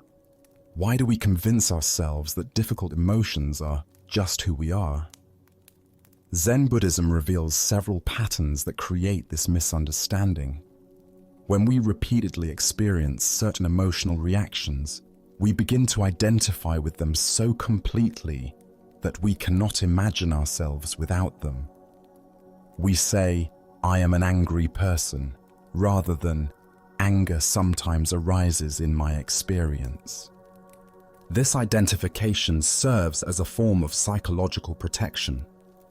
If we believe our reactivity is fixed and unchangeable, we avoid the responsibility and the freedom that comes with recognizing our capacity to respond differently. It feels safer to say, "This is just how I am," than to acknowledge the more empowering truth that we have choice in every moment. Consider how often throughout your day you might declare aspects of your experience as permanent fixtures of your identity. "I'm not a morning person. I'm terrible with technology. I'm just naturally anxious." Each of these statements reinforces the illusion that our patterns are immutable rather than simply habits that can be transformed through awareness and practice. Zen Master Suzuki Roshi taught, "Each of you is perfect the way you are, and you can use a little improvement." This paradox points to the truth that while our essential nature is already whole and complete, the patterns we've layered over that nature through conditioning can be examined and shifted. The man in our story discovered what meditation practitioners call the gap, the space between thoughts, the pause between reactions, where our true nature exists unmarked by temporary emotional weather. In that gap, He could see clearly that anger was not his identity, but simply a conditioned response that arose under certain circumstances. When we recognize that our difficult emotions are visitors rather than permanent residents, we can greet them differently.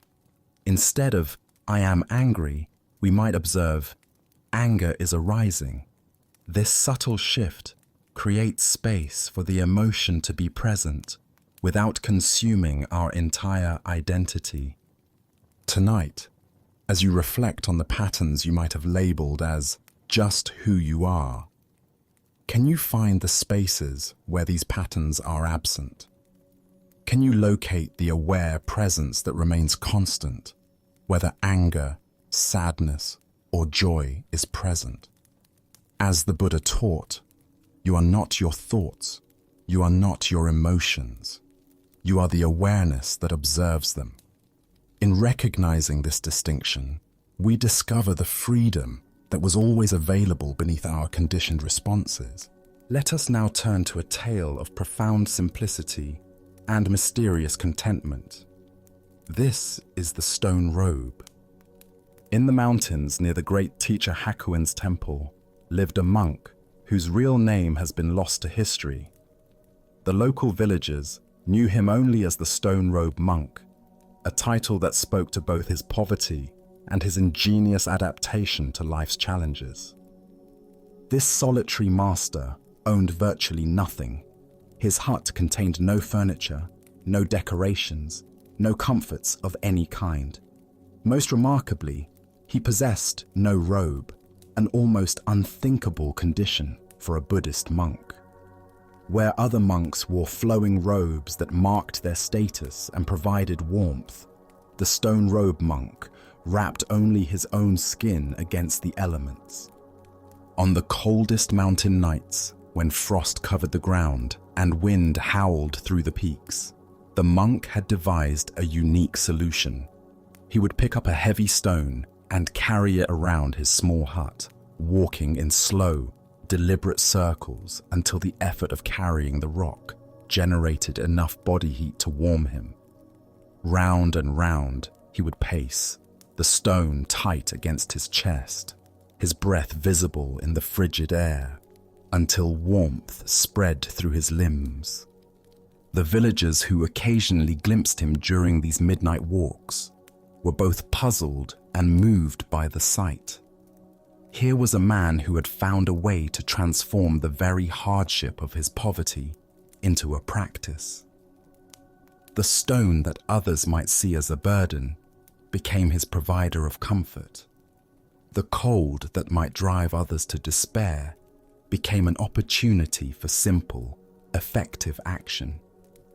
From time to time, the stone robe monk would visit Master Hakuin, appearing at the temple like a figure from another era. The two masters would sit together, sharing the wordless communication that flows between those who have touched the deepest truths. Then, as quietly as he had arrived, the stone robe monk would disappear back into the mountains. One day, he simply vanished entirely. No one knows where he went or how he died. But the stone he carried on those cold nights still sits in front of his abandoned hut, weathered by countless seasons, a silent testament to a life lived with extraordinary contentment in the face of extraordinary simplicity. The Buddha understood that health is the greatest gift, contentment the greatest wealth, faithfulness the best relationship. The deeper teaching here shows us that true wealth has nothing to do with material possession and everything to do with our relationship to whatever circumstances we find ourselves in. Why do we struggle to find contentment with simplicity? Our conditioning teaches us that comfort must come from external sources: warmer clothes, better shelter, more possessions, improved circumstances. The stone robe monk discovered something radically different. That resourcefulness born from acceptance can transform any limitation into workable wisdom. This tale unveils the profound difference between poverty of spirit and voluntary simplicity. Poverty of spirit involves feeling victimized by our circumstances, resentful of what we lack, constantly comparing our situation to others who have more. Voluntary simplicity, even when circumstances are difficult, involves a fundamental acceptance that finds creative ways to meet challenges without complaint or self-pity. The stone in this story represents what Zen calls skillful means, the creative adaptation that emerges when we stop arguing with reality and start working with it. Instead of lamenting his lack of a warm robe, the monk found another way to generate warmth. Instead of viewing the stone as an inconvenience, he recognized it as a resource. This is the genius of acceptance. It frees our creative energy from resistance and channeling it toward practical solutions. Consider the stones in your own life, the limitations, inconveniences, or challenges that you might habitually resist. What would shift if you approached these not as problems to be solved or obstacles to be overcome, but as raw materials for creative adaptation? How might a traffic jam become an opportunity for breathing practice, or a small living space become a chance to discover the freedom of owning less? Zen master Dogen taught, to study the Buddha way is to study the self. To study the self is to forget the self. The stone-robed monk embodied this forgetting. He lived so fully present to what was needed in each moment that there was no energy left over for self-pity or comparison with others. His contentment arose not from having his needs met in conventional ways, but from the joy of meeting them creatively. The mystery of his disappearance adds another dimension to the teaching. Like all authentic spiritual presence, his impact was felt not through permanence, but through the quality of his being. He left no teachings, founded no school, attracted no permanent students. Yet the stone remains, inviting anyone who encounters it to contemplate the possibility of profound contentment within the simplest circumstances. Tonight, as you rest in whatever comfort or discomfort surrounds you, can you sense the stone-robed monk's spirit? Can you feel the possibility of finding warmth not through acquiring more, but through fully embracing what is already present? As the Buddha taught, very little is needed to make a happy life. It is all within yourself, in your way of thinking.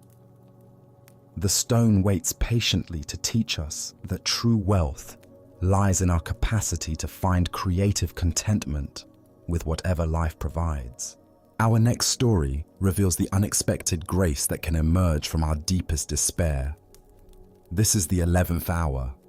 For many years, a sincere monk named Chosha made the long pilgrimage to study with the renowned Zen master Hakuin during his annual intensive meditation retreats.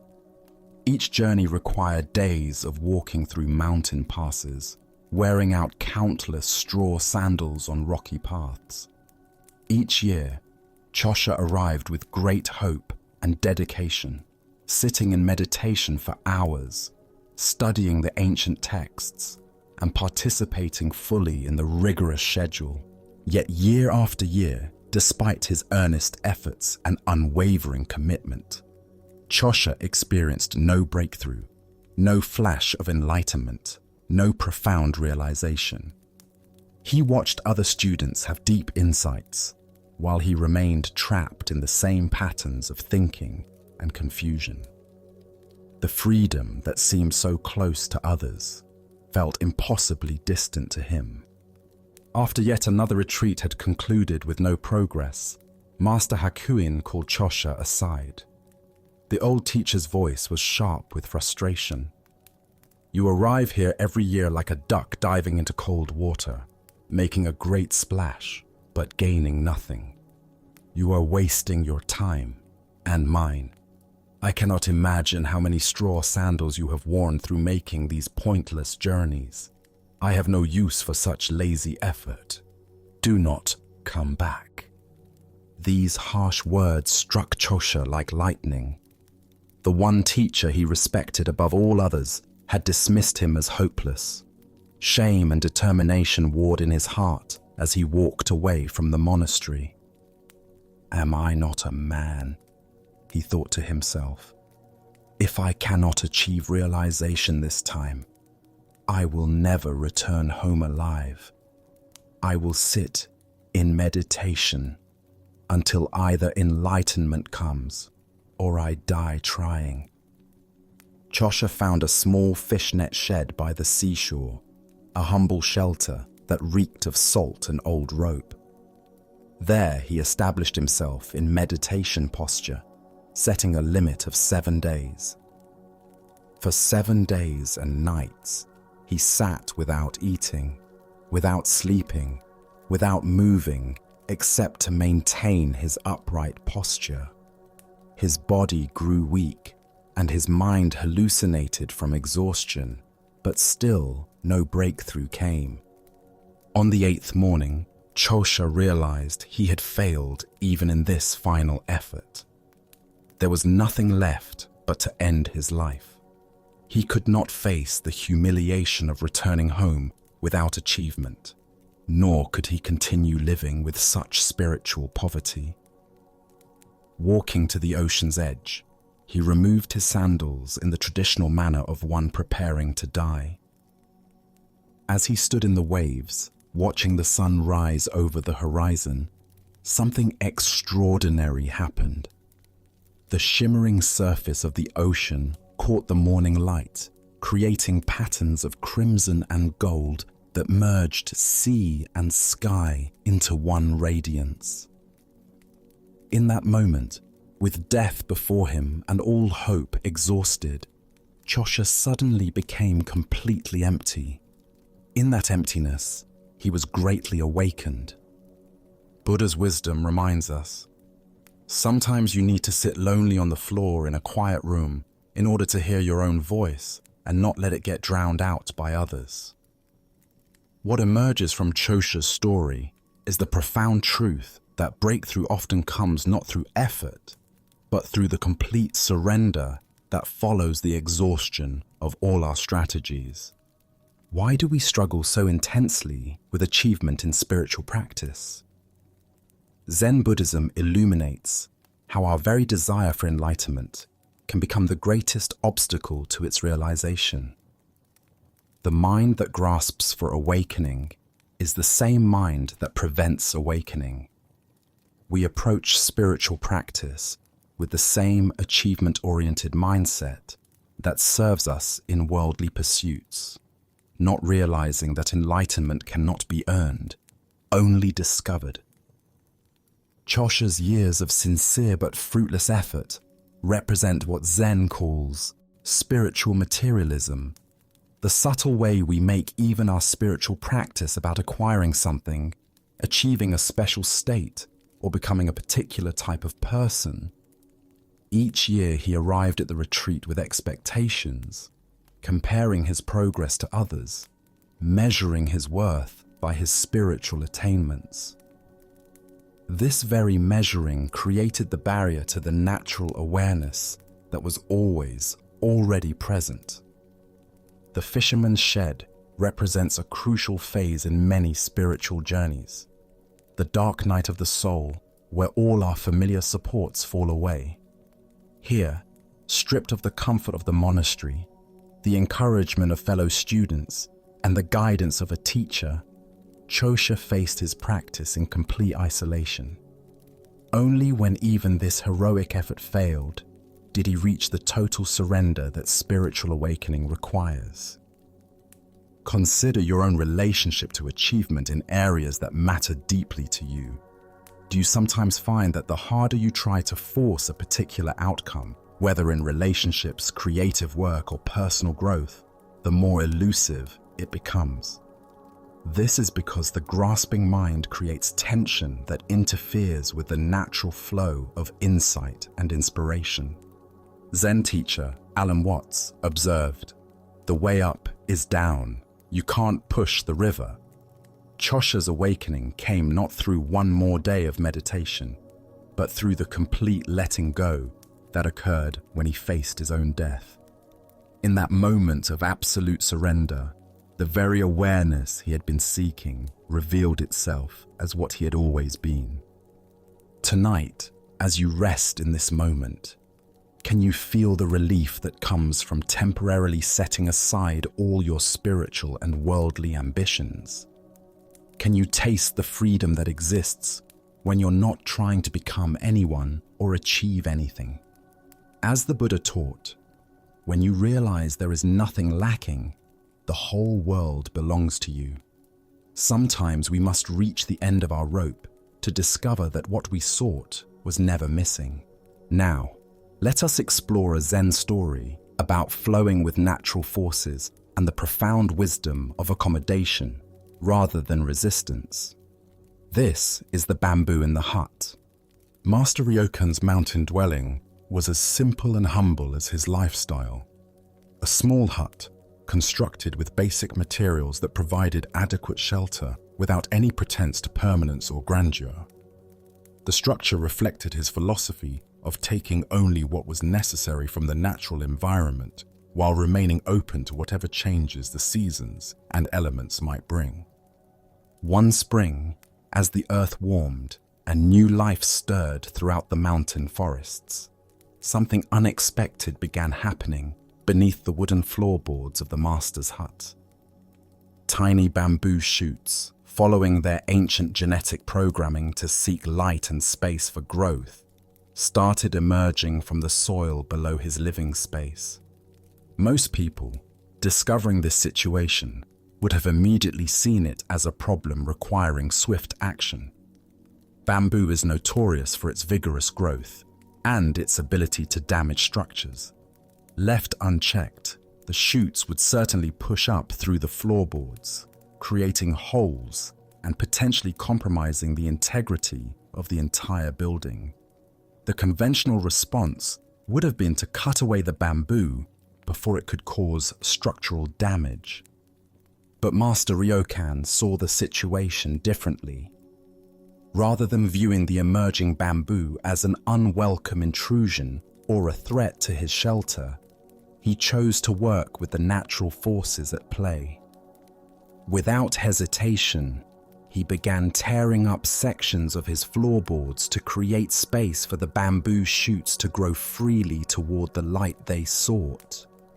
As the weeks passed, the bamboo responded to his accommodation by growing with remarkable speed and vigor.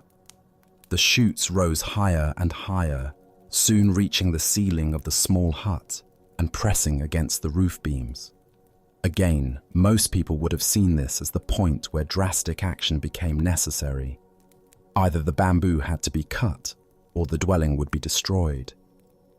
Once again, Master Ryokan chose accommodation over resistance.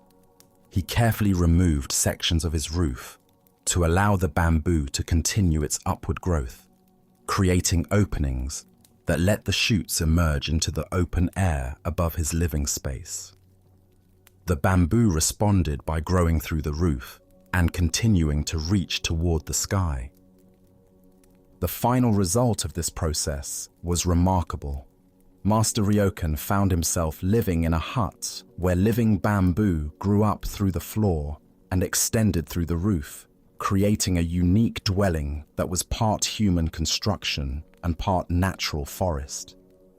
Rather than seeing this as a compromised or damaged living situation, he embraced it as an enhancement that brought him into even more intimate contact with natural processes. Untroubled by what others might consider a highly irregular living arrangement, Master Ryokan simply continued his daily practices of meditation, study, and contemplation.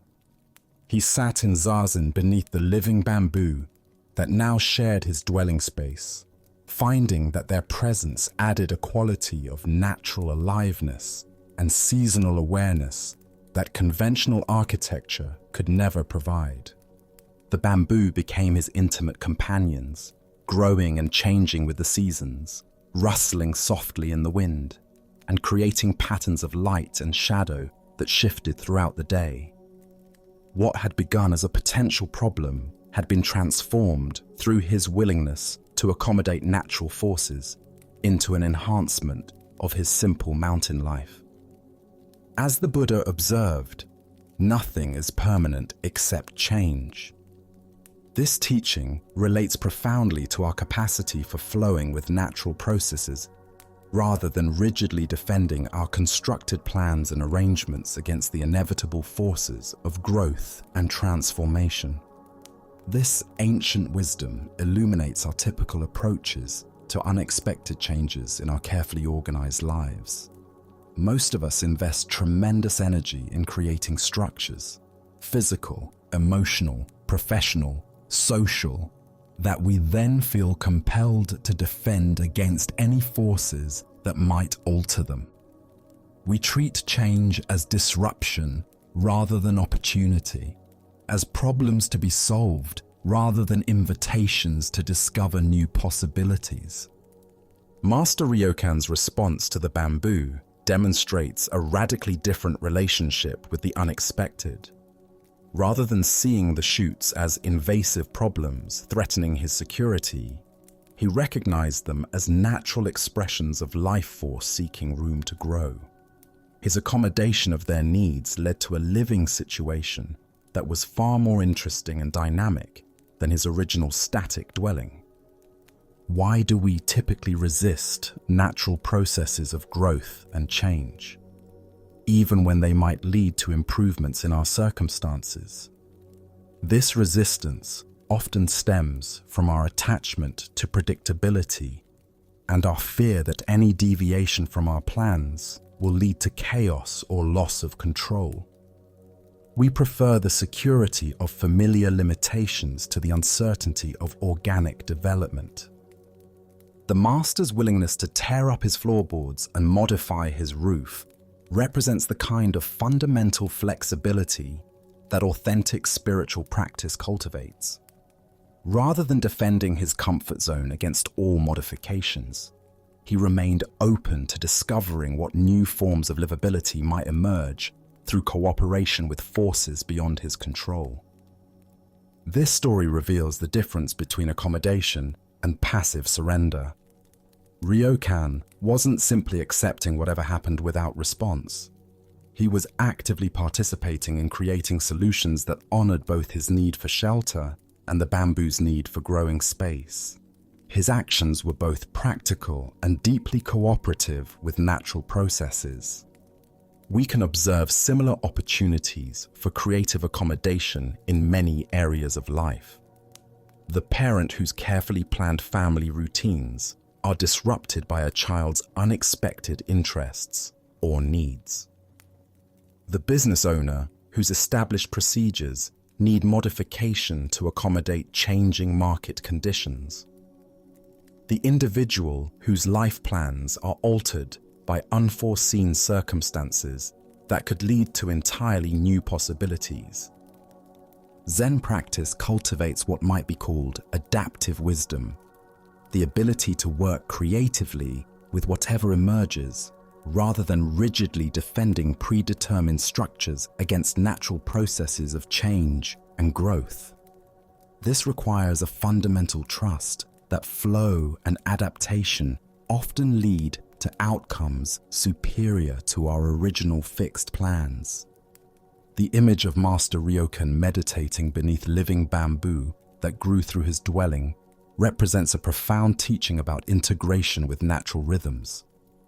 Instead of seeing his spiritual practice as something that required complete separation from natural processes, he discovered how accommodation of organic growth could enhance rather than compromise his contemplative life. This teaching also points us toward understanding the difference between problems and opportunities. The bamboo shoots initially appeared to threaten the master's shelter, but his willingness to work with them creatively transformed potential destruction into unusual enhancement. Our capacity to see challenges as invitations for creative response often determines whether difficulties become sources of growth or simply sources of stress. Additionally, our minds tend to assume that spiritual practice requires completely controlled environments free from unexpected intrusions. Master Ryokan's story suggests that authentic practice might actually be strengthened by learning to maintain inner peace while accommodating whatever natural forces emerge in our immediate environment. The story reveals how often our concepts of proper order and appropriate boundaries can blind us to possibilities for richer, more integrated ways of living. The master's hut, with bamboo growing through it, challenged conventional ideas about indoor and outdoor spaces, but created a unique form of dwelling that honored both human needs and natural processes. Beyond this, there emerges a teaching about the creativity that can emerge when we stop fighting against what wants to happen and instead ask how we might work with emerging forces to create something neither we nor they could have achieved independently. Tonight, as you consider areas of your life where unexpected changes or growth are challenging your established routines and structures, can you identify opportunities for creative accommodation rather than rigid resistance? What would it mean to tear up a few floorboards to make room for natural processes that might enhance rather than threaten your overall well-being? Buddha's wisdom reminds us, the wise find pleasure in water, virtue in mountains, and wisdom in forests. By learning to live in harmony with natural forces, rather than constant opposition to them, we discover forms of security and satisfaction that rigid control can never provide. The deep peace that comes from flowing with life, rather than constantly struggling against it. Our next story reveals the mysterious ways that true effort emerges when we release our preconceptions about purpose. This takes place in a mountain monastery in ancient China, where two devoted students named Puk and Muk serve their master with unwavering dedication. The morning sun streams through the monastery windows as the master calls his two students to him. In his weathered hands, he holds a simple wicker basket, its bamboo strips woven in traditional patterns, but clearly designed for carrying dry goods, not liquids.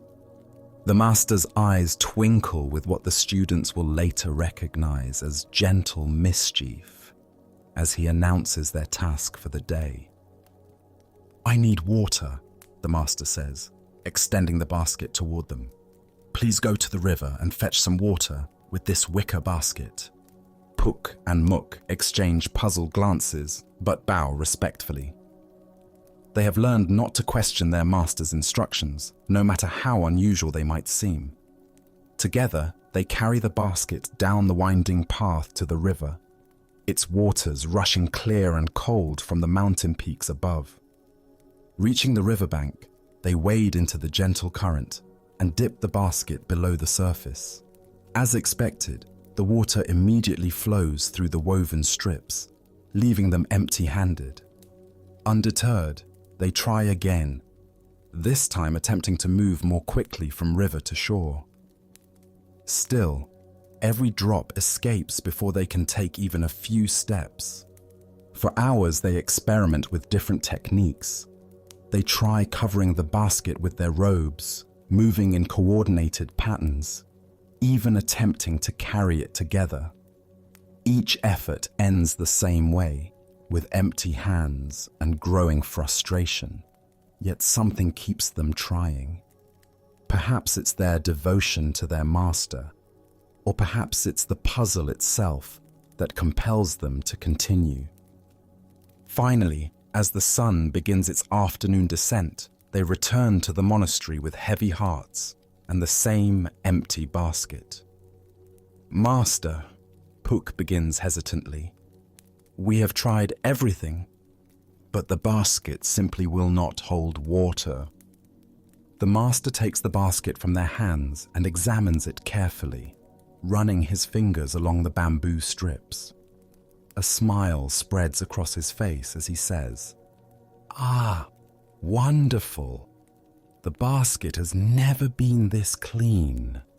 If I had simply asked you to clean it, you would have given it a quick rinse. But motivated by the challenge of carrying water, you have scrubbed every surface, forced water through every crevice, and polished it to perfection." Buddha's wisdom reminds us, happiness does not depend on what you have or who you are. It solely relies on what you think. This tale unveils the profound difference between going through motions and genuine engagement with our tasks. Why do we struggle to bring our full attention to mundane activities? Zen teachings illuminate how our ego creates hierarchies of importance, labeling some tasks as worthy of our best effort and others as mere drudgery to be completed as quickly as possible. We save our enthusiasm for activities that promise recognition, pleasure, or advancement, while treating necessary maintenance work as obstacles to more meaningful pursuits. Our minds constantly evaluate whether activities deserve our full presence. Cleaning becomes a chore when we focus solely on having clean spaces. Exercise becomes tedious when we think only of fitness goals. Cooking becomes rushed when we view it merely as fuel preparation. In each case, we rob ourselves of the intrinsic satisfaction available in skillful engagement with the task itself. The Buddha taught that right action emerges naturally when we bring wholehearted attention to whatever we're doing. Puk and Muk discovered this principle accidentally. Motivated by their desire to solve the master's puzzle, they transcended their usual approach to cleaning and brought creativity, persistence, and total engagement to their work. Master Linji taught, "There is nothing special to do. Just be ordinary. Relieve yourself, wash your face, put on your clothes, and eat your food. When tired, sleep." This ordinariness points not to carelessness, but to bringing the same quality of presence to every activity. The sacred isn't found in special practices, but in meeting common tasks with uncommon attention. Consider how your relationship to household chores might transform if you approach them as spiritual practice. What if washing dishes became meditation on impermanence? What if organizing your living space became an exercise in mindful attention to detail? What if preparing meals became an offering of nourishment to yourself and others? The deeper pattern here reveals how indirect approaches often evoke our best efforts. When we focus directly on outcomes, we often become self-conscious and restrictive. When we focus on meeting challenges or serving others, our natural capabilities emerge more fully. Tonight, as you encounter tasks that your mind judges as unimportant, can you experiment with bringing the attention you'd give to something precious? Perhaps you'll discover that the quality of presence you bring to any activity determines its capacity to nourish your spirit. As the Buddha said, if you want to know your past life, look at your present condition. If you want to know your future, look at your present actions. Every mundane task is an opportunity to practice the presence that shapes both your character and your experience of aliveness. Let us continue our journey with a story about the limits of intellectual understanding and the humility that true wisdom requires. This is the ultimate point. A learned Zen priest named Tai Gu had spent years studying sacred texts, mastering meditation techniques, and developing a reputation for spiritual insight. When the position of abbot became available at a respected temple, the community chose him, confident in his wisdom and abilities. Tai Gu accepted the role with pride, believing his years of preparation had equipped him for spiritual leadership. Soon after his appointment, a woman from the village approached the temple, her face etched with the deep grief of a mother who had lost her child. She bowed before the new abbot, her eyes filled with desperate hope. "Venerable Master," she said, her voice breaking, "I have heard of your great wisdom and compassion. My child has died, and my heart is shattered. Please, tell me where my child has gone. I need to know, where is my beloved child now?" Taigu sat in silence, his mind racing through all the Buddhist teachings he had memorized about death, rebirth, and the nature of existence. He had studied the complex doctrines of different schools, could quote countless sutras about the bardos and the cycles of karma, and had meditated on the impermanence of all phenomena. Yet faced with this mother's raw anguish and simple question, he found himself utterly speechless. The philosophical concepts that had seemed so clear in scholarly discussion suddenly felt hollow and inadequate. The woman's grief was immediate and real, while his understanding remained theoretical and distant. He opened his mouth to speak, but no words came. How could he offer intellectual explanations to a heart torn apart by loss? The woman waited, her eyes searching his face for some comfort, some insight that might ease her unbearable pain. But Taigu remained silent, realizing with growing horror that despite all his study and supposed attainment, he had no authentic answer to offer her. Finally, the woman rose slowly, her shoulders shaking with silent sobs. She bowed once more and walked away, leaving Taigu alone with the weight of his inadequacy. Her footsteps echoed in the temple hall long after she had gone. That night, Taigu sat in deep contemplation, his certainty about his spiritual development crumbling. "I thought I had attained realization," he whispered to himself. "I believed I understood the deepest truths of existence. But this woman's simple question has revealed that I know nothing about the ultimate point. What use is being an abbot if I cannot offer genuine comfort to someone who is suffering?" By morning, Taigu had made his decision. He removed his ceremonial robes, abandoned his prestigious position, and departed the temple to deepen his understanding of true compassion. As the Buddha observed, the greatest prayer is patience. What emerges from this story is a profound truth about the difference between intellectual knowledge and wisdom born from direct experience. Spiritual understanding that cannot meet human suffering with authentic presence serves no one, least of all ourselves. Why do we sometimes mistake scholarly knowledge for genuine wisdom? Zen Buddhism reveals several ways our minds create this confusion. We can become intoxicated by conceptual understanding, collecting spiritual ideas like trophies, while our hearts remain untouched by their deeper meaning. This intellectual accumulation gives us a false sense of advancement while leaving us unprepared for life's most challenging moments. We also develop what might be called premature certainty, the belief that because we can articulate spiritual truths, we have integrated them fully. Like a person who has read extensively about swimming but never entered the water, we might know all the theory while lacking practical skill when it matters most. Additionally, spiritual positions and titles can insulate us from the very experiences that would deepen our understanding.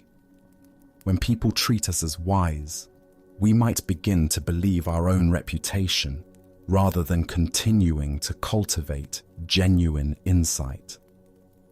The abbot's role placed Taigu in a position where others expected him to have answers, but this expectation prevented him from acknowledging his actual limitations.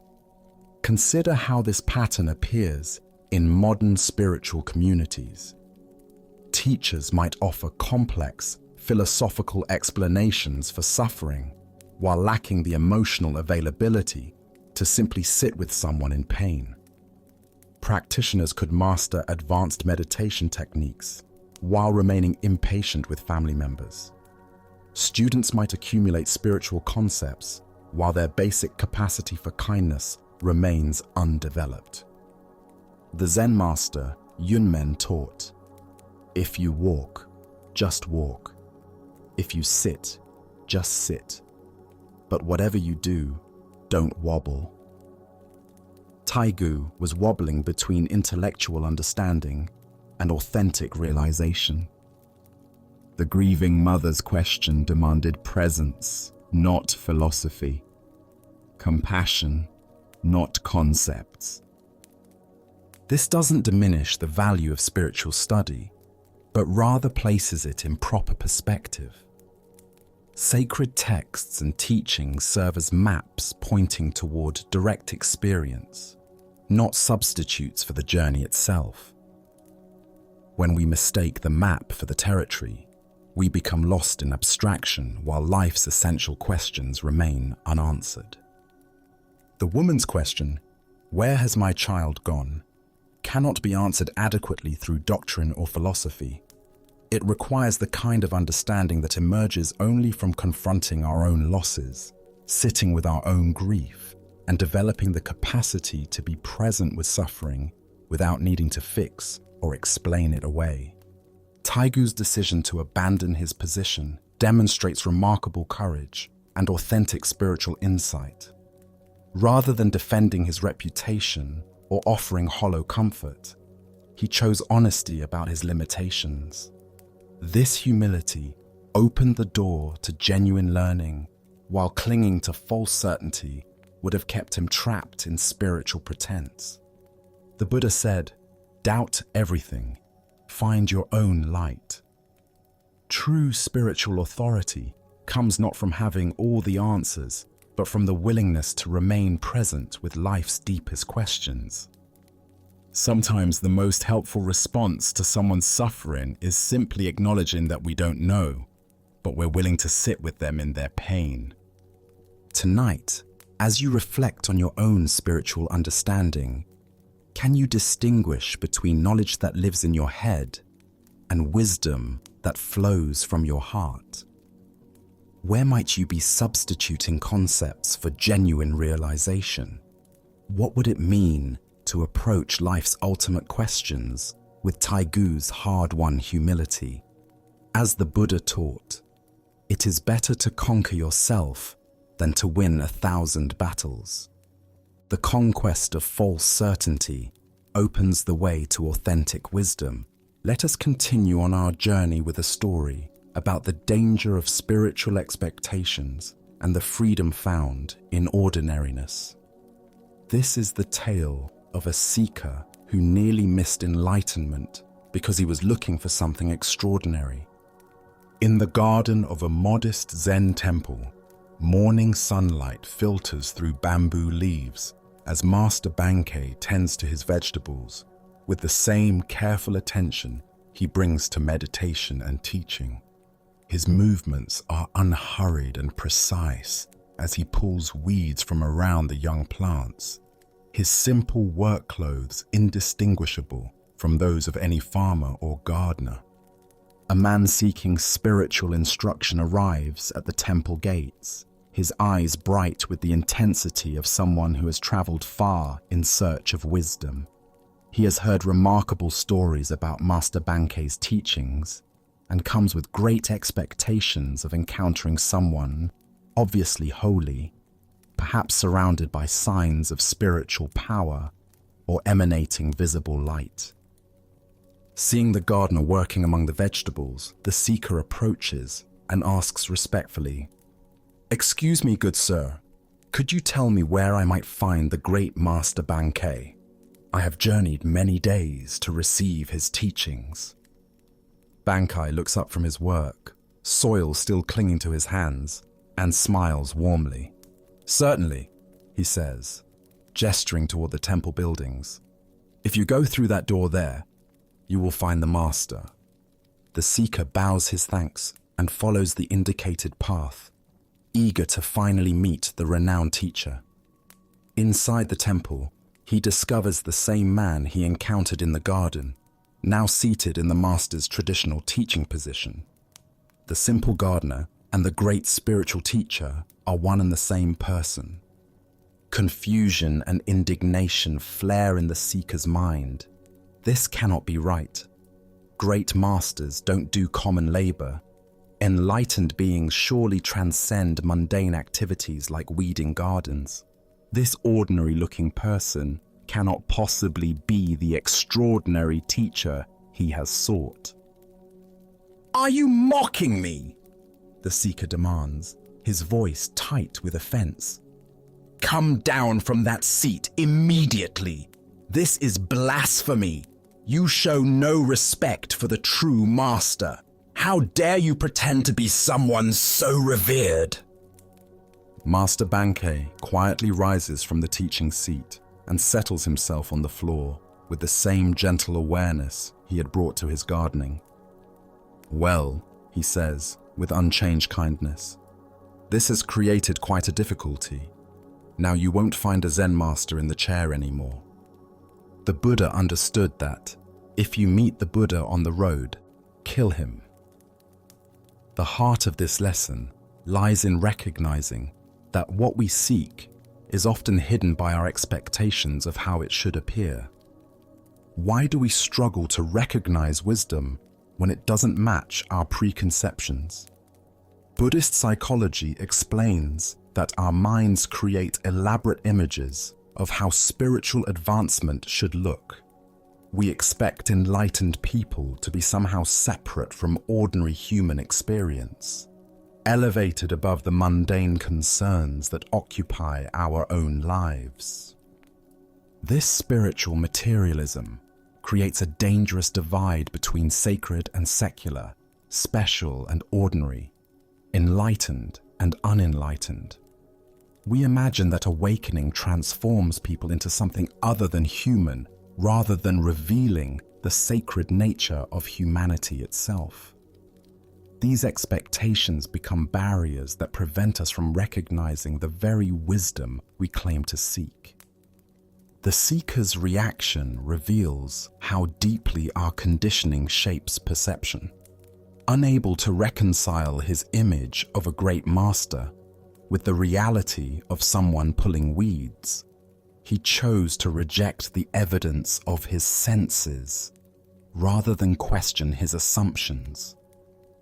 His spiritual seeking had become so invested in finding something extraordinary that he couldn't accept the extraordinary nature of complete ordinariness.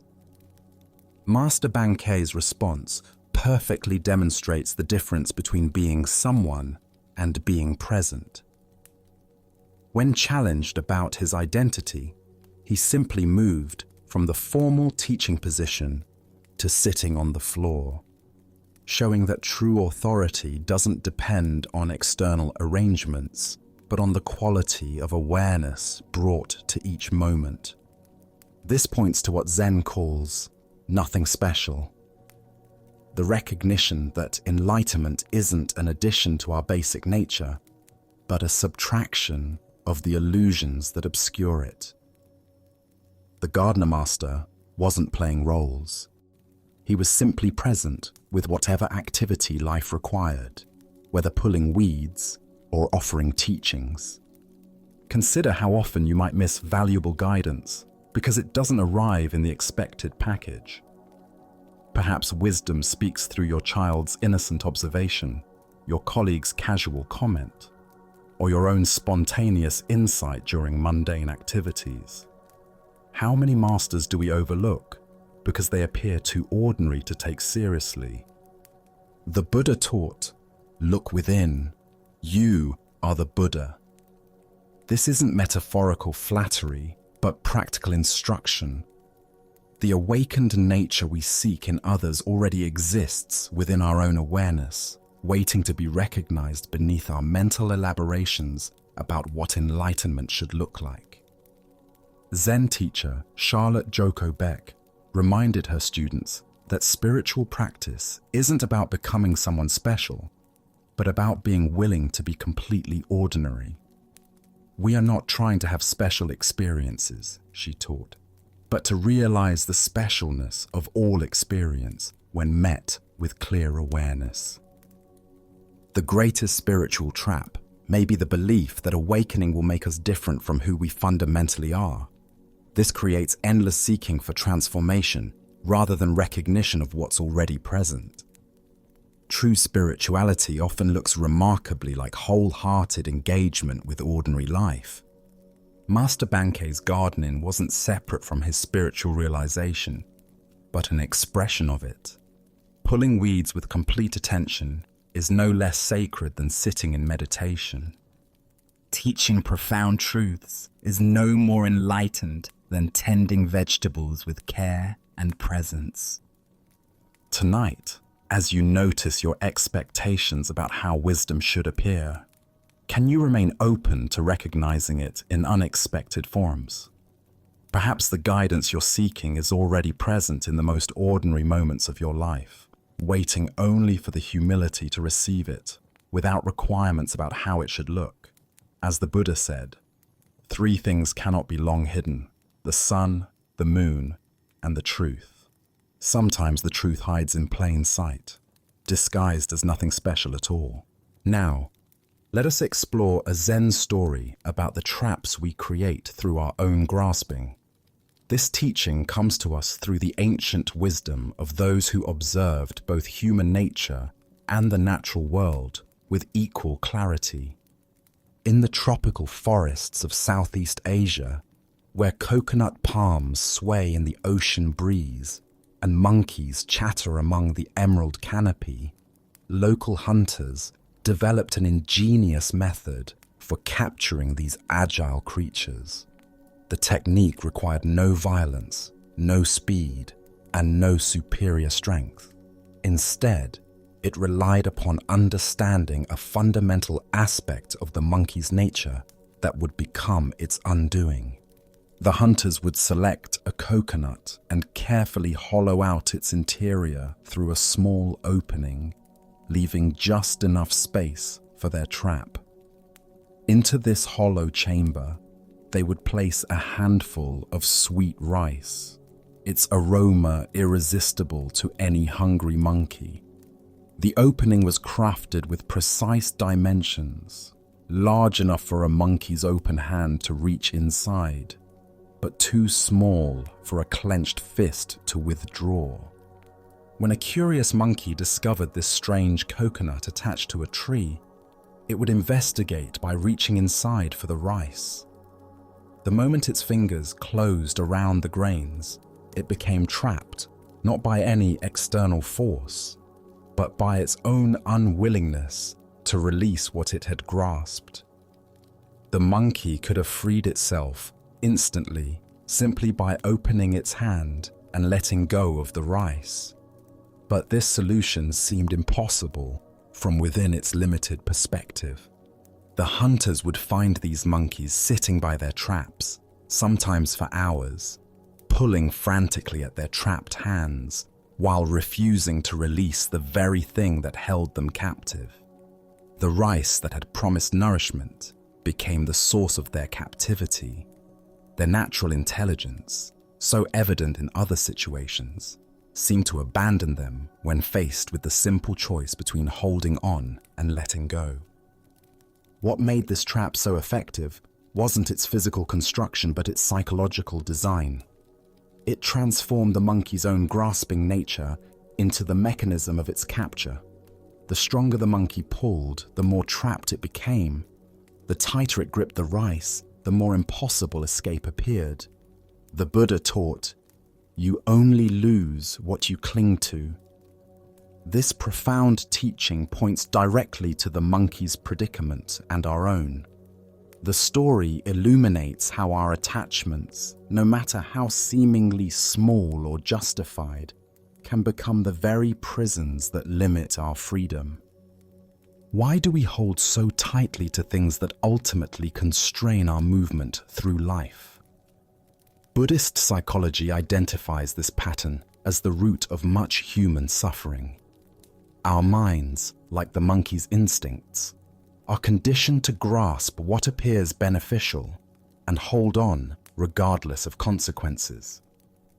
We close our mental fists around possessions, relationships, identities, opinions, and even spiritual experiences, believing that our security depends on our grip strength. This grasping operates across every dimension of human experience. We cling to past versions of ourselves that no longer serve our growth. We hold on to resentments that poison our present happiness. We grasp at relationships beyond their natural seasons. We clutch at achievements and possessions as if they could provide lasting security. We even grip our spiritual insights so tightly that they become obstacles to further awakening. The coconut trap reveals how what we think will nourish us can become what confines us. The rice represents all those things we convince ourselves we cannot live without. Perhaps it's a particular lifestyle, a specific role or identity, a certain level of comfort, or even an image of how our spiritual journey should unfold. Like the monkey, we often cannot see that our freedom lies in simply opening our hand. Master Huang Po taught, "Nothing is gained by addition, nothing is lost by subtraction." This points to the liberating truth that our essential nature cannot be enhanced by accumulating things or diminished by releasing them. The monkey's true nature isn't improved by possessing rice, yet its conditioning makes release feel like loss rather than relief. Consider the coconut traps in your own life. What are you gripping so tightly that it prevents you from moving freely? Perhaps it's a job that no longer brings joy, but provides familiar security. Maybe it's a grudge that feels justified but weighs down your heart. It could be an image of yourself that once served you but now constrains your evolution.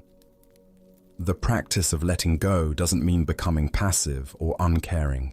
It means holding our preferences lightly, like water cupped in open palms rather than ice gripped in closed fists. When we release our desperate grasp on outcomes, we often discover that what we truly need flows toward us more naturally. Zen teacher Alan Watts observed that we suffer most when we confuse our maps with the territory, our concepts about life with life itself. The monkey cannot eat the concept of rice, yet it sacrifices its freedom for the illusion of possession.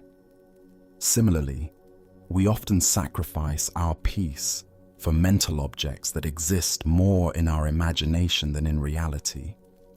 Tonight, as you notice the various things your mind tells you that you cannot release, can you experiment with gently opening your hand? Perhaps you'll find that letting go doesn't mean losing what matters, but discovering what freedom feels like. As the Buddha reminded us, in the end, just three things matter: how well we have lived, how well we have loved, how well we have learned to let go. The coconut trap teaches us that sometimes the greatest strength lies in knowing when to open our grasp. Our next story reveals a profound teaching about the universality of loss and the path from isolation to understanding. This is the tale of a mother, her grief, and the Buddha's compassionate wisdom. In a small village where life moves according to ancient rhythms of birth, growth, harvest, and death, a young mother experiences the most devastating loss imaginable. Her child, barely old enough to walk and speak his first words, falls victim to a sudden illness that takes him before any remedy can be found. In a single night, her world transforms from the joy of nurturing new life to the incomprehensible reality of holding her son's lifeless body. Driven by desperation and the fierce love that refuses to accept finality, the mother wraps her child carefully and sets out for the place where the Buddha is known to teach. She has heard stories of his great compassion and miraculous wisdom. Surely, if anyone possesses the power to undo this terrible mistake of fate, it would be this enlightened being who understands the deepest mysteries of existence. She finds the Buddha seated beneath a great tree, surrounded by disciples and villagers who have come seeking guidance. Without ceremony, she approaches and gently places her deceased child at his feet. Her voice, hoarse with grief yet firm with determined hope, carries across the gathered assembly. "Please, Lord Buddha," she pleads, "bring my son back to life. He is everything I have in this world. Without him, my existence has no meaning. I know that your compassion is limitless and your power beyond ordinary understanding. Please, restore my child to me." The Buddha regards her with infinite tenderness, seeing not just her individual suffering, but the universal human condition that she represents. His response carries no trace of dismissal or false consolation, yet neither does it offer the miracle she seeks. "I will help you," he says gently, "but first you must do something for me. Go throughout your village and the surrounding communities. Bring me a single mustard seed, but it must come from a household where no one has ever died. When you return with such a seed, I will restore your son's life." Hope rekindled, the mother carefully lifts her child and begins her search with renewed energy. Mustard seeds are common, surely finding one should be simple. She approaches the first house she encounters, and the family immediately offers to help, reaching for their supply of seeds. "Wait," she stops them, remembering the Buddha's condition. "Has anyone in your household ever died?" The family exchanges glances filled with their own memories of loss. "Oh yes," they reply softly. "We lost our grandmother just 2 years ago, and before that, my brother died in an accident." Their faces show understanding as they realize why she asks, and they cannot provide what she seeks. House after house yields the same pattern. Each family gladly offers mustard seeds, but when she explains the requirement, each must acknowledge their own encounters with death. Parents speak of children lost to disease. Children remember grandparents who have passed. Some households carry recent grief, others older losses, but none have been untouched by mortality's reality. As the day progresses and her search expands to neighboring villages, the mother begins to see her situation from an expanding perspective. In every home, she finds not just willingness to help, but recognition of shared experience. Other mothers have held lifeless children. Other families have struggled with incomprehensible loss. Her agony, while intensely personal, is also universally human. By evening, she has not found a single household that death has never visited. But more importantly, she has found something else. The recognition that suffering, while painful, connects us to the fundamental condition of all living beings, rather than separating us from them. She returns to the Buddha, no longer carrying desperate demands for miraculous intervention, but seeking a different kind of help. Her son's body rests peacefully in her arms, but her relationship to his death has transformed. She bows deeply and says, "Lord Buddha, I understand now. Please teach me about the nature of life and death. Help me find a way to honor my love for my son while learning to live with this loss." Ancient Buddhist wisdom tells us, of all footprints, that of the elephant is supreme. Similarly, of all meditative themes, that on death is supreme. The deeper teaching here shows us that acknowledging the universality of loss can transform isolation into connection and despair into wisdom. Why do we feel so alone when confronted with death and loss, when these experiences are among the most universal aspects of human existence? Buddhist psychology reveals that suffering often compounds itself by creating the illusion that our pain is uniquely unbearable, that others couldn't possibly understand our particular anguish, that we've been singled out for especially cruel treatment by fate. This sense of isolation intensifies grief by cutting us off from the very connections that could provide healing. When we believe our suffering is unprecedented, we resist the comfort and wisdom available from others who have walked similar paths. We push away exactly what we most need: the recognition that love and loss are inseparable throughout human experience. The Buddha's compassionate strategy didn't minimize the mother's grief or rush her toward acceptance. Instead, he guided her toward a direct discovery that would transform her understanding organically. By requiring her to visit household after household, he ensured she would encounter the full spectrum of human loss, while also witnessing how families continue living meaningful lives despite experiencing tragedy. This search served as a form of healing meditation in action.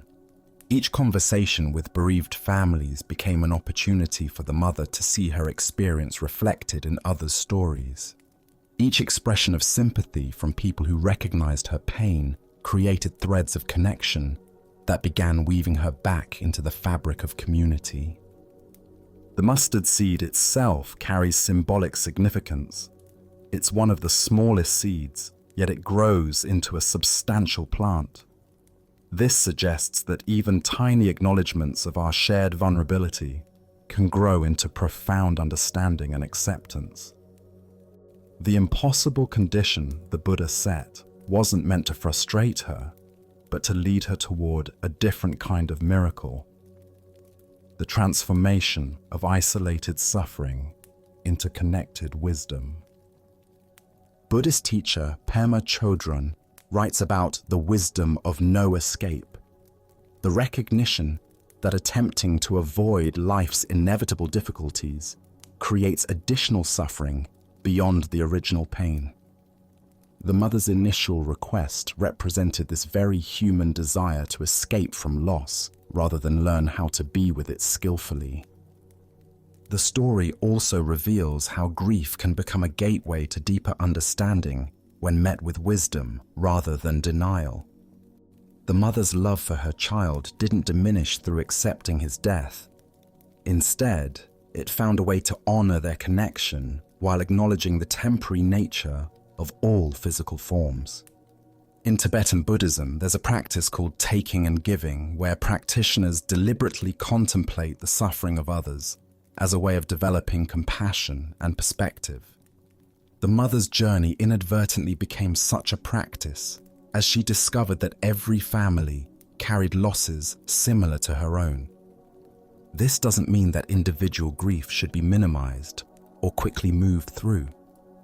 The particularity of each loss, the specific person, relationship, dreams that have ended, deserves full acknowledgement. But recognizing the universality of loss can prevent grief from becoming a prison that isolates us from life's continuing flow. The Buddha's guidance points toward what might be called grief with company, rather than grief alone. When we understand that millions of parents have loved children who died, that loss is woven into the very structure of existence. Our pain becomes no less real, but somehow more bearable, because it's shared. This story also addresses the natural human tendency to bargain with reality, to seek exceptions to universal laws through spiritual intervention. The mother's request for resurrection reflects our deep resistance to accepting that some changes cannot be undone, that some losses cannot be reversed through sufficient faith, love, or spiritual authority. Instead of resurrection, the Buddha offered something potentially more valuable, a path toward wisdom that could transform her relationship to loss itself. This represents spiritual teaching at its most skillful, meeting people exactly where they are while guiding them toward deeper understanding. The teaching doesn't end with accepting death's inevitability, but points toward how this acceptance can become a foundation for more authentic living.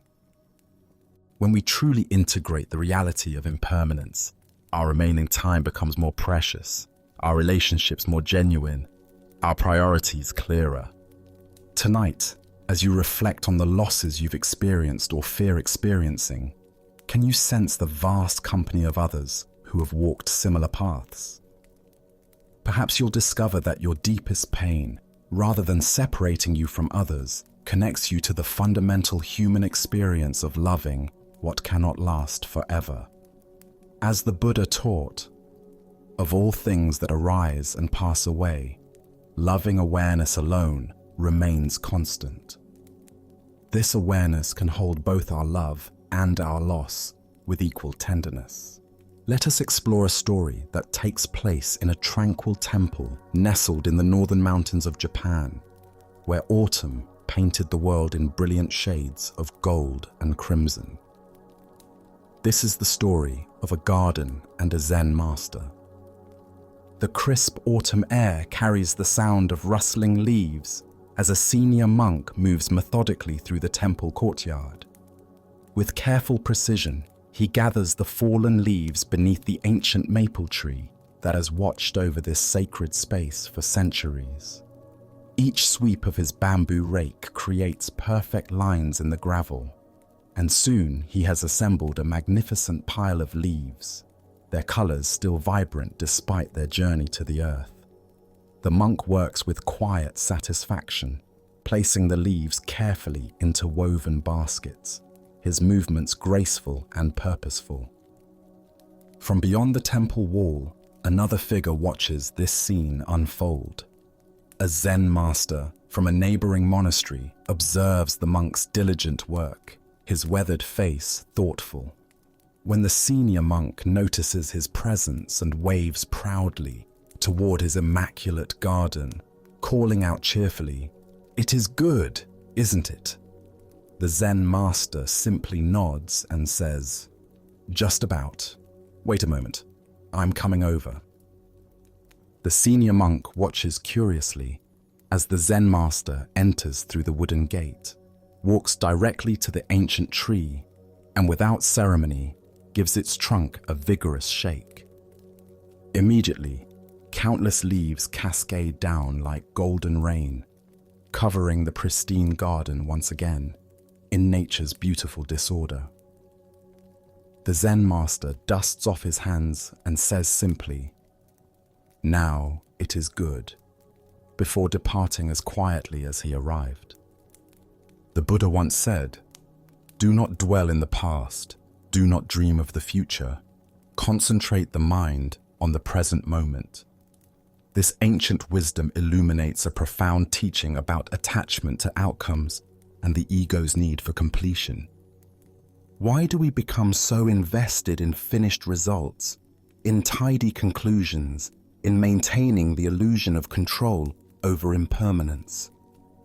Zen Buddhism reveals several patterns that trap us in outcome obsession. We often measure our worth by external achievements, rather than the quality of presence we bring to each action. The senior monk had moved from mindful raking to prideful display, from being present with the process to identifying with the product. Consider how often throughout your day you rush through activities simply to reach their completion. Washing dishes becomes about having clean dishes rather than the warm water on your hands.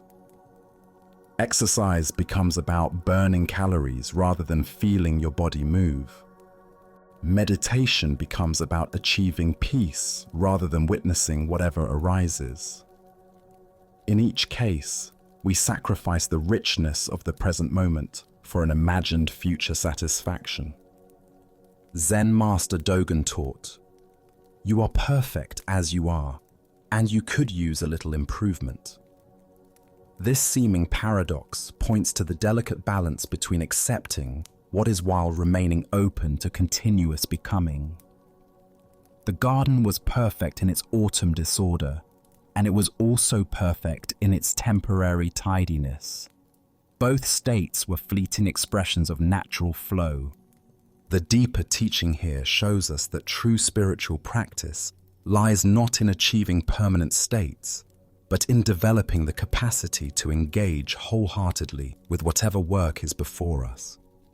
Whether gathering leaves or watching them fall, the quality of our attention matters more than the condition of our garden. When we cling to outcomes, we miss the sacred nature of process itself. This ancient wisdom challenges our productivity-obsessed culture that values completion over presence. What if the purpose of raking leaves isn't to have a tidy garden, but to practice wholehearted engagement with impermanence? What if the point of any spiritual practice isn't to achieve enlightenment, but to show up fully for this unrepeatable moment? Tonight, as you notice your attachment to having things finished, organized, or resolved, can you pause and appreciate the beauty of incompletion? Perhaps you'll discover that the most profound satisfaction comes not from achieving perfect results, but from offering perfect attention to whatever is arising now. As the Buddha taught, the mind is everything. What you think, you become. When we think we must control outcomes, we become anxious controllers. When we trust the wisdom of process, we become participants in life's deeper rhythms. Let us continue our journey with a story about the transformative power of innocence and how genuine gratitude can emerge from the most unexpected circumstances. This is The Kind Ferryman.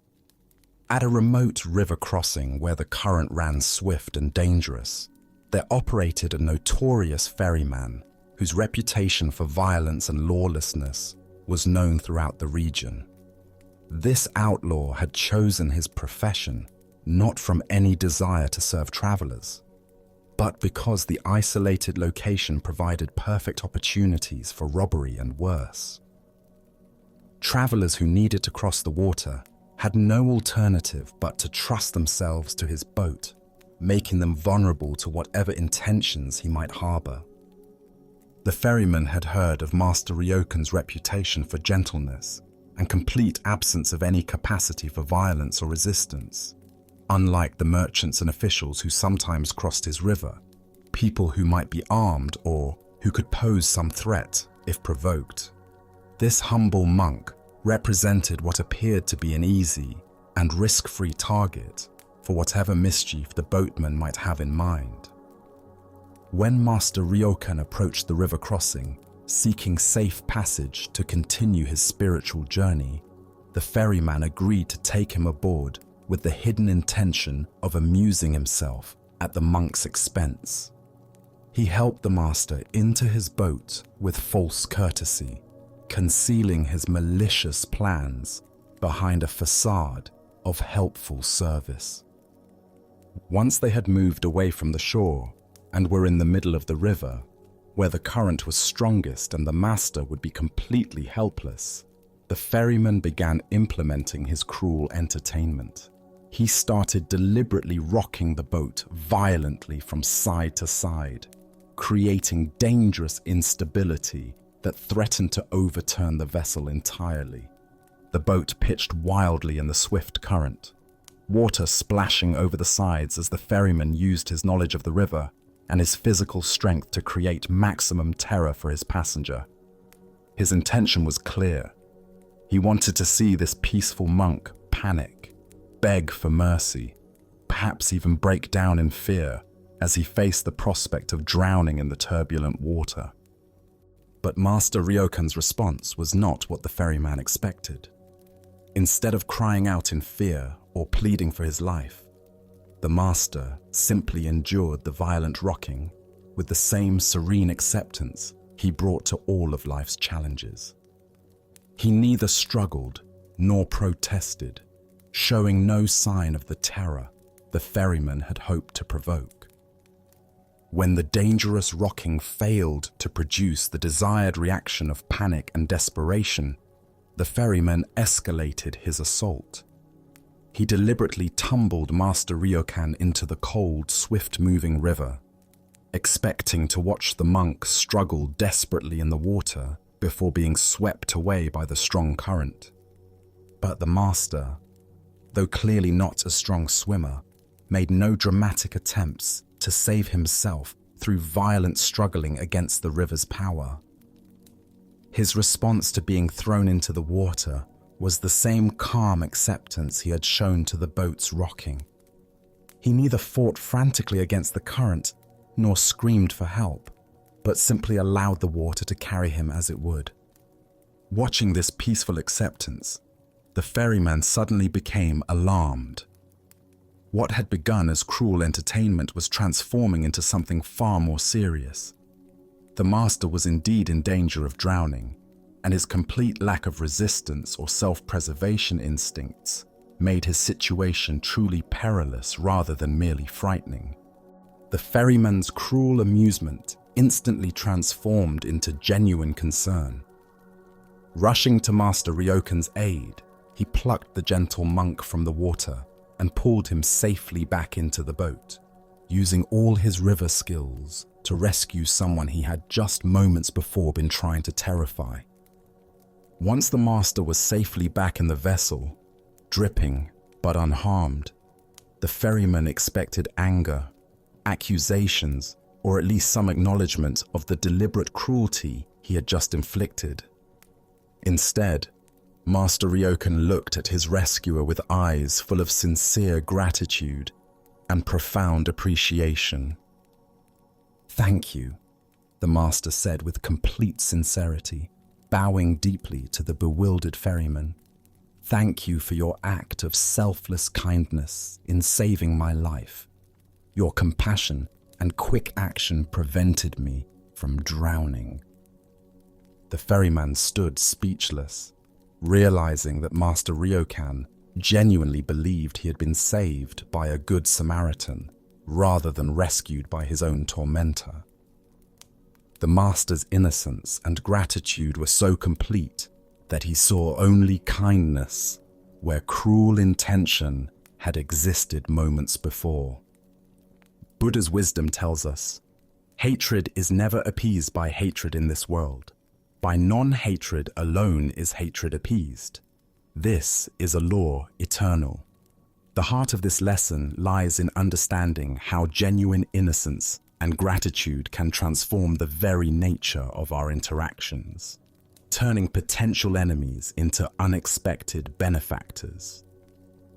This tale unveils something revolutionary about the power of perception to transform reality itself.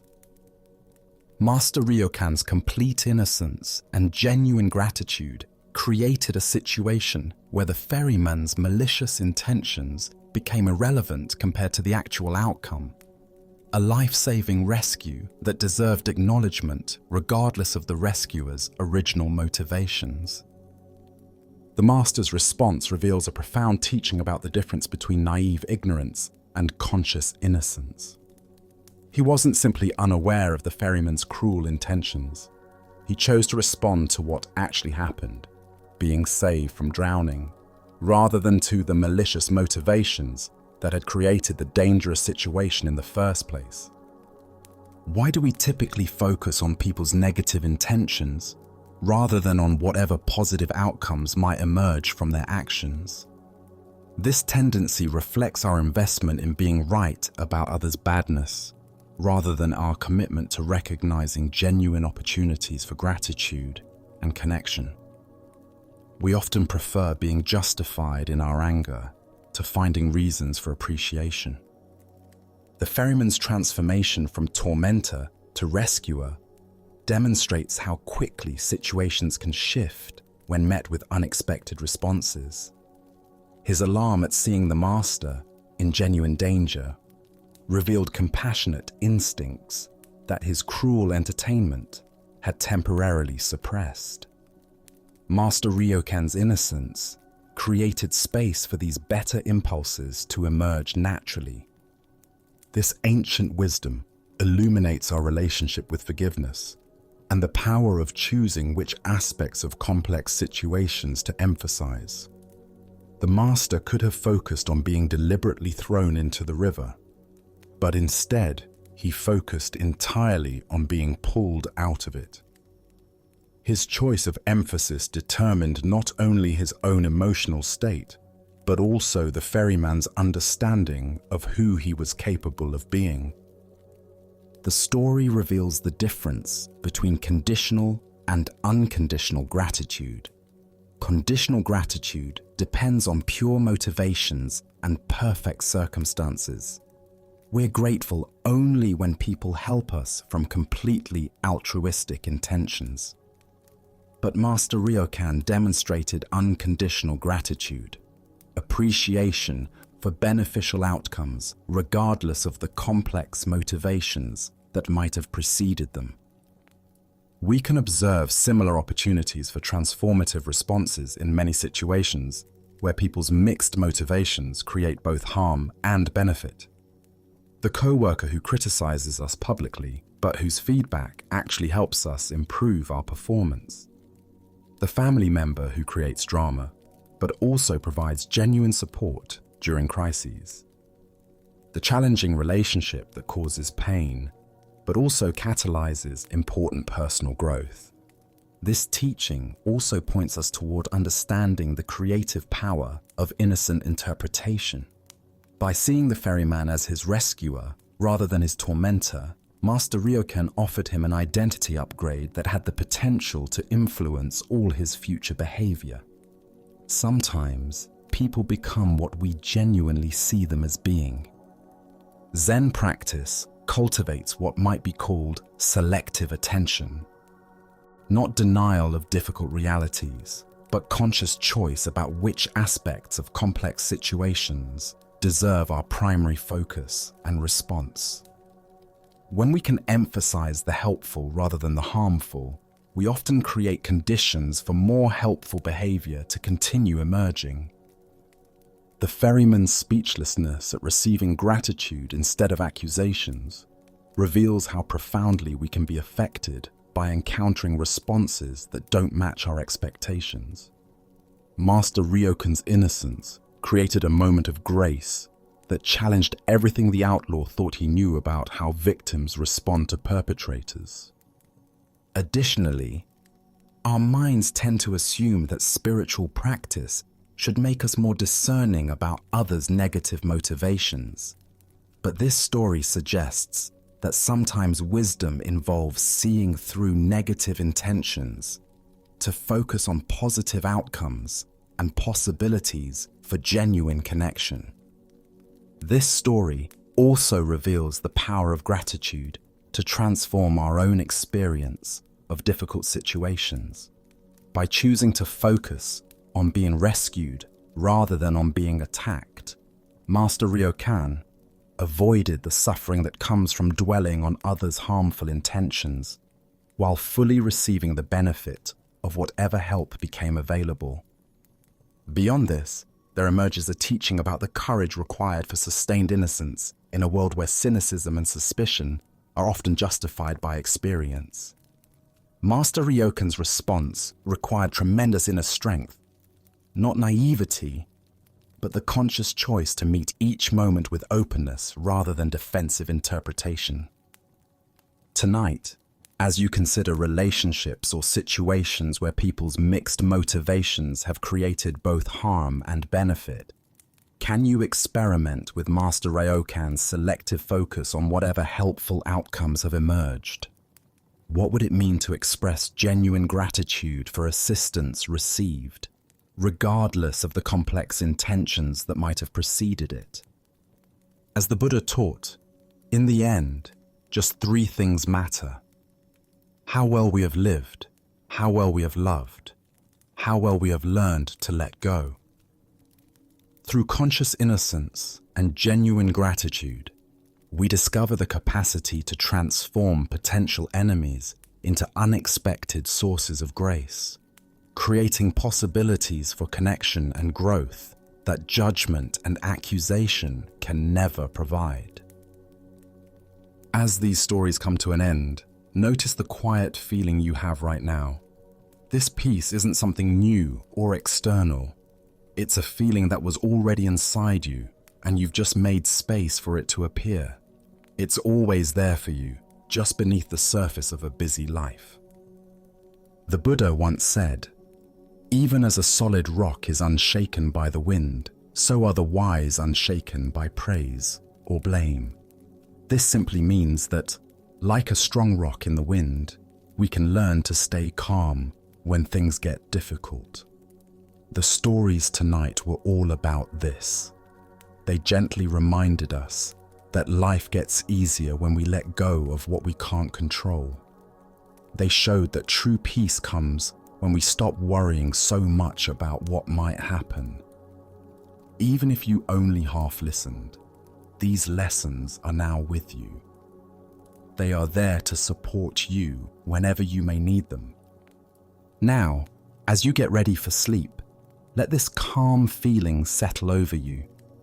Pay attention to your breath, how it moves in and out, slow and steady. Feel your body getting heavy and comfortable as it relaxes completely. You don't have to force this feeling. It is what happens naturally when you let go of the day's stress. You have given yourself this gift of quiet time, and now your mind and body can truly rest. The wisdom in these stories isn't a hidden secret. It's a simple truth that you can find any time, just by paying attention.